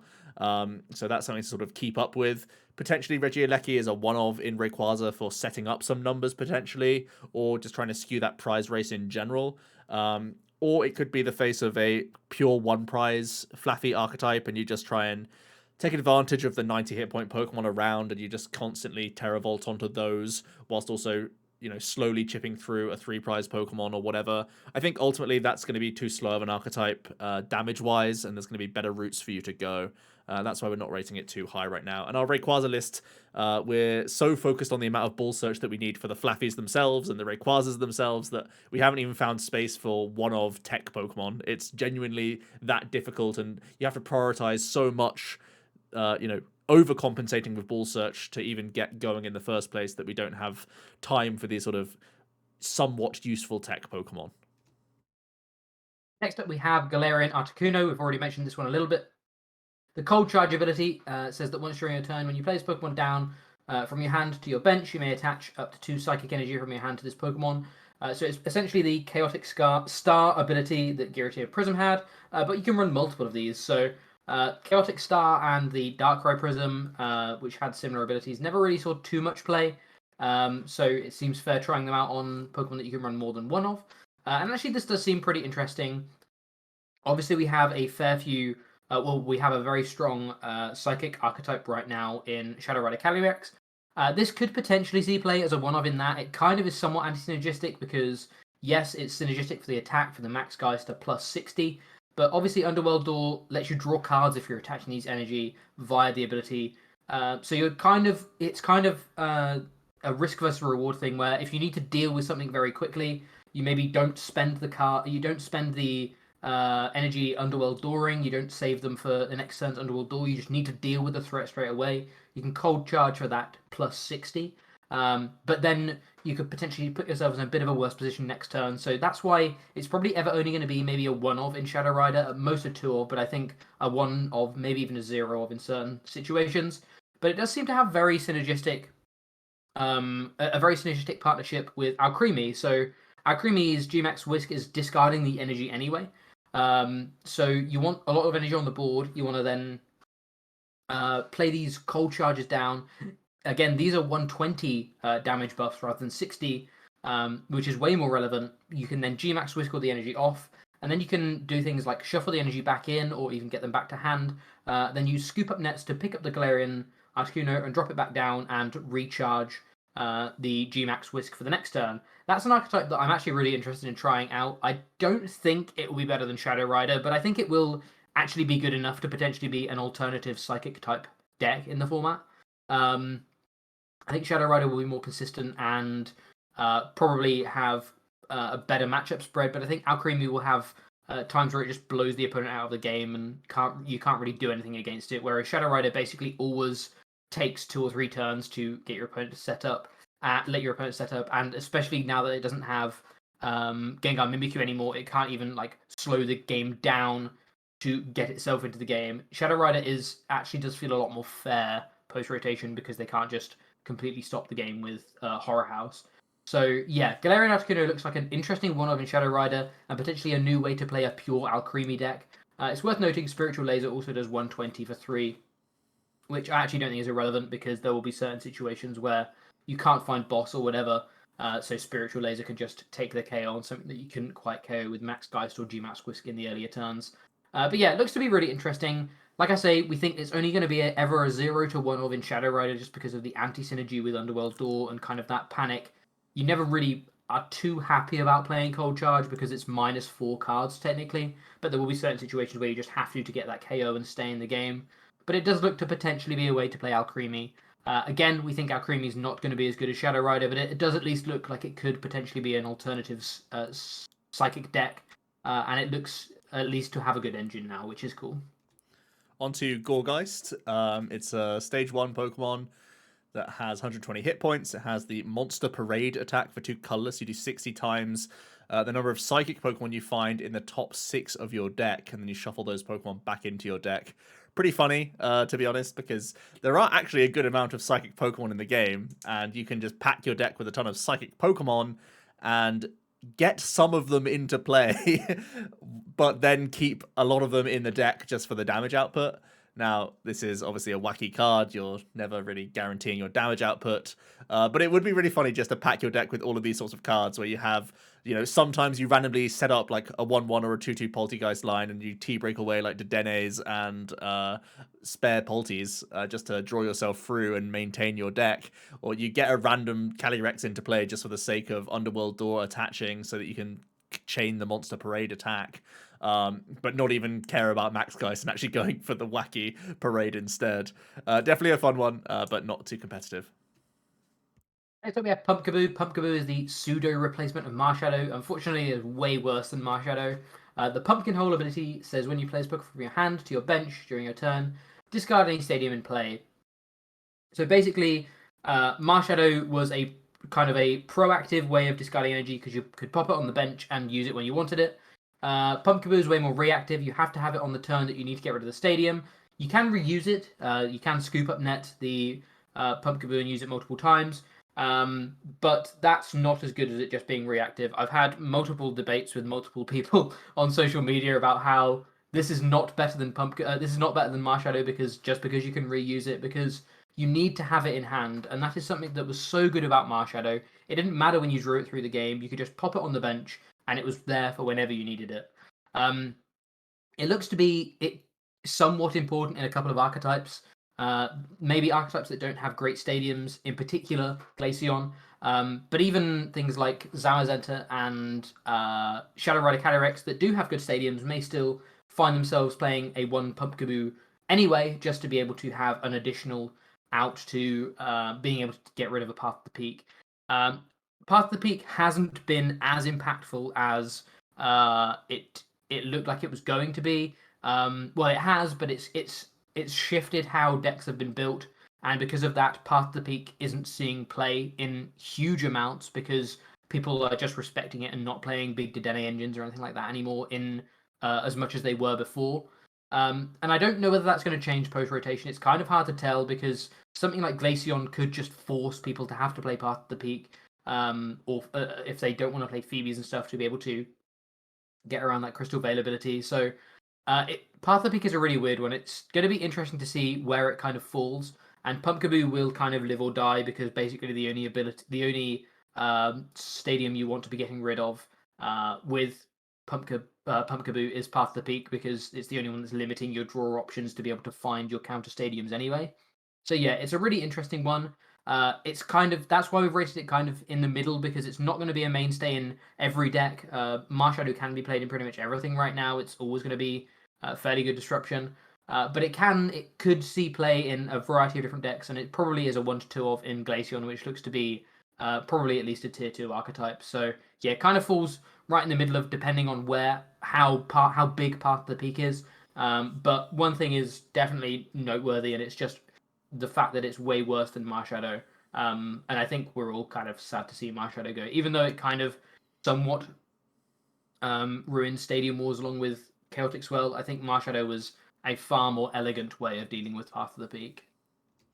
Next up, we have Wobbuffet. Is an interesting basic single strike Pokemon. Has the Mirror Pain attack for 2 colors. You choose one of your opponent. Oh, sorry, choose one of your bench Pokemon. Count the number of damage on it, and put that same number onto your opponent's active Pokemon. There's a few things you can try and do here, where you're just retreating out of a tanky VMAX, and you then just use the Mirror Pain to sort of set up that 2-shot on a 1-prize Pokemon and skew the prize race. I think most interesting would be on something like an Umbreon VMAX, because you can Sun and Moon badge and protect your damaged Pokemon on the bench, essentially rendering your opponent's damage useless, but then it's what you use throughout the remainder of the game just to win a prize race with a 1-prizer, which would be pretty hilarious to do. It does force your opponent to play into it, and you're still not doing, 1-shot or crazy numbers, and because you're placing counters, you're not dealing damage, so you don't take advantage of your type coverage or anything like that. So it's more of a niche fun thing, but it's definitely something cool to play around with. So we have Galarian Zapdos. Galarian Zapdos has the same ability, but for fighting types, as the Galarian Moltres. The Galarian Articuno, but the Moltres, spoiler alert, has the same ability as well. Tough Charge lets you attach to fighting energy when you bench it.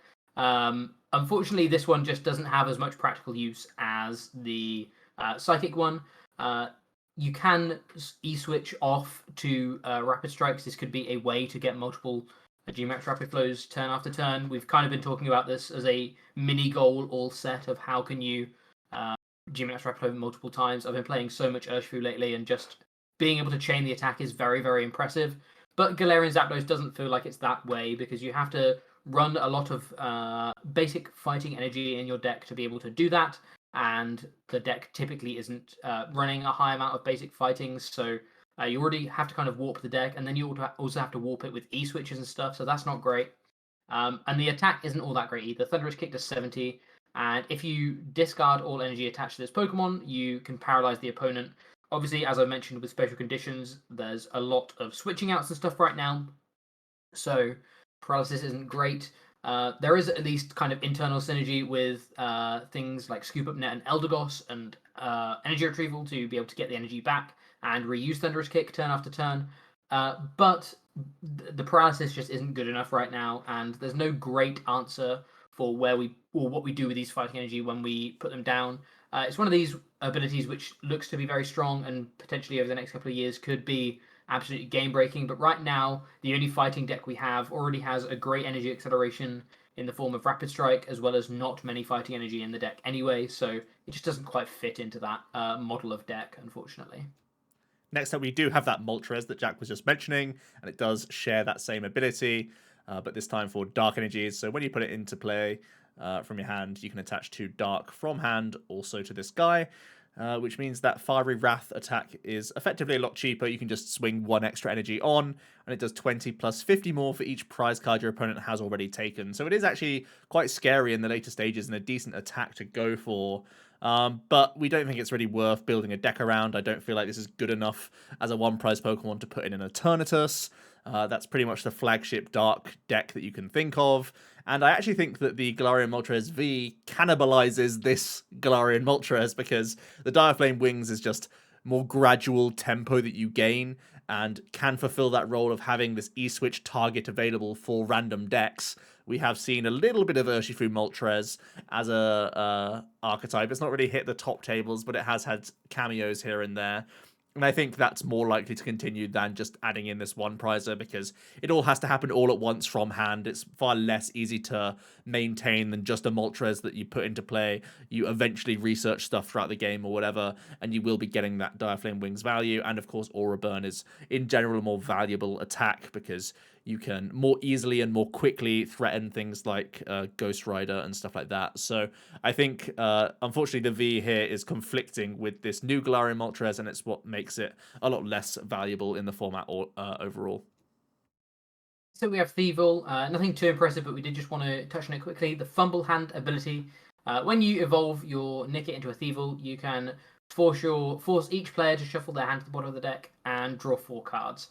Kind of annoying, especially when you also pair it with the Instigate Nickit. You can force your opponent down to 3 cards. They can't really do anything. Maybe they start to draw some cards. You can then force them back down to 4 when you evolve. Kind of funny, but nothing really impressive. I think Instigate is still pretty terrible, to be honest. And this Thievul doesn't really make it much more impressive. It's basically Marnie on an ability, but everyone's playing Marnie anyway, so it's not worth playing this 1/1 line for an additional Marnie effect. Yeah, it's kind of a control card. Sander, I'm sure, again, you're listening thinking, you guys are fools, this is insane, but we didn't have the brains big enough to work out how to play this. And yeah, it doesn't quite feel like it's impactful enough in anything outside of like a controlling archetype. Where we're personally not putting it in initially. Next up, we have Zoroark, a really interesting Stage 1 Pokemon, actually. It has this Illusion Transformation ability, which says you can search your discard pile for a Stage 1, excluding a Zoroark card, and discard the Zoroark, and place this Stage 1 from your discard pile onto the position that Zoroark was, so put it on top of the Zorua, basically.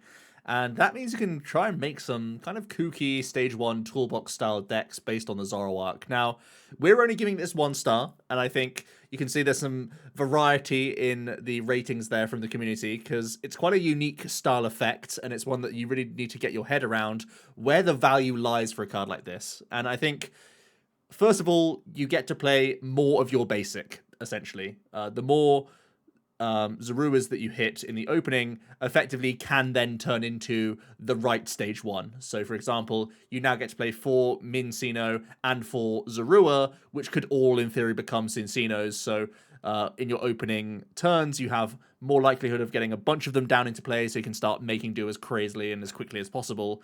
That said, you'd still have to find the Cincino and then discard it and then find the Zoroark, so there's some weird sequencing going on there as well. Well, I guess you could evolve the Zoroark first and then do whatever. But still, you need to find the Stage 1s themselves and then discard them, so there's that small extra step. So it's not exactly the same as playing additional basics, just like a Ditto Prism Star used to be.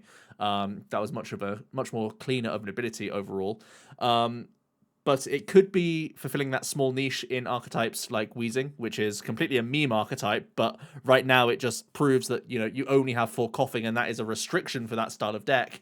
Now you have these Zoruas that could end up becoming additional Wheezings throughout the game and making sure that you maintain your attackers and stuff like that, which is a valid thing to bear in mind. The other alternative is that Zorua acts as that Ditto Prism Star and is very scary for people, because it may have that priority on its head when they look at your discard pile and see a variety of Stage 1 Pokemon, and it could turn into anything. Your opponent is then concerned about what it's going to become, and they may end up having to boss's orders and knock it out, even if it's not the best for their prize race, because there's options that you could be turning into that is sketchy for them or worrying. It could even end up being where you play like some weird type coverage box style deck where you play 4/4 Zoroark, and then you have like 2-ofs or 1-ofs of different Stage 1 Pokemon that have colorless or certain style energy attack costs, and then you just like keep illusioning into the thing that hits for weakness, and you're this weird 1 prize package box. But you'll have a wacky energy count, and it'll be all sorts of awkward. Don't worry about it. We'll try it. But we think it'll be pretty bad overall. And then there's the control elements, which I think is also one to be respected, because we know that lots of different one-offs can end up in these sorts of decks. We've seen, 1/1 Persian lines and 1/1 Altaria lines and all this other stuff being relevant, and I could foresee that being a thing again, where like a 2/2 Zoroark goes into the deck. It gives you some redundancy of prizing 1/1 lines as well. So that's also pretty cool. There's a lot to like here, but it's just, in conventional decks, it's not worth the deck spaces. You just play more ball search in general if you want to have extra outs to early basics or whatever.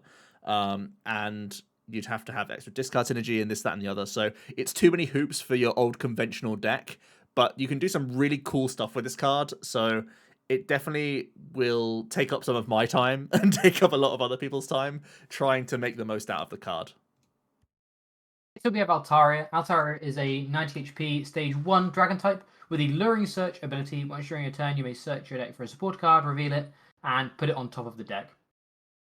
So we've already seen that when we talked about Suicune, that this synergizes quite well. In Japan, like we said, there is a deck kind of solely built around this, but basically it's more of a control or disruption deck, and we're losing all of those pieces. So that won't translate entirely, but any deck that is playing kind of a Cincino engine, we can see potentially finding the space to slot in a 1/1 Altaria, basically just because it synergizes one very well with Make Do.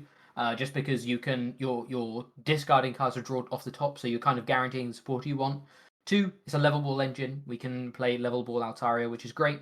So yeah, it's just it can be naturally a 1/1 line in Cincino that can, if you're able to get it out, is often better than that third Cincino because it guarantees the supporter card you need per turn. And I think I'd trade a guaranteed supporter card for 2 random cards almost always.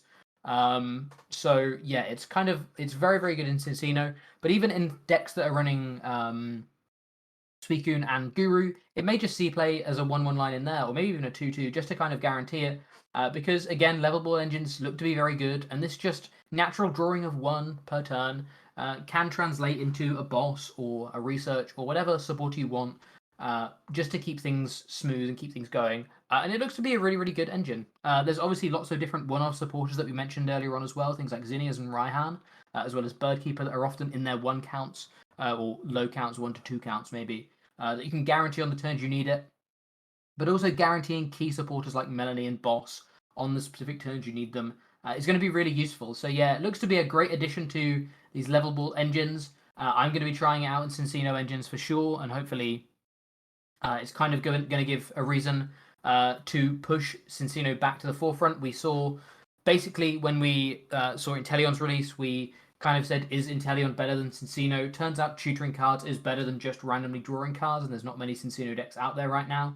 But now maybe this Altaria pushes Cincino back in front because you can now tutor out a supporter, which arguably is one of the most important cards you need per turn anyway. So yeah, I think there is legitimately a reason to play both Cincino and Inteleon right now because of Altaria. So it's going to be interesting to see whether one comes up trumps or whether they're both just very good engines. But either way, Altaria looks to be a lovely consistency piece for these level ball Cincino engines going forward. And I think it's a really, really nice card to have in format. Next up, we have another level ball synergistic stage 1. We have Appleton and Flapple. I'll quickly go over Appleton. I think it's far worse. The gooey slime does 70 times the number of special energy attached to your opponent's Pokemon, so it's all of them in play. But typically, outside of like a single strike deck or something where you play a ton of special energy, you're not doing huge damage. So I think that never makes it into any deck. But I do think the Flapple will. Acidic Slime doing a 50 times multiplier for the number of abilities your opponent has in play sounds a lot more appealing. We've seen this before on Weavile. We grossly underrated that card when it first came out, and we're determined not to make the same mistake again. We believe that there will be a number of decks that do go wide on the board naturally, that play a lot of abilities.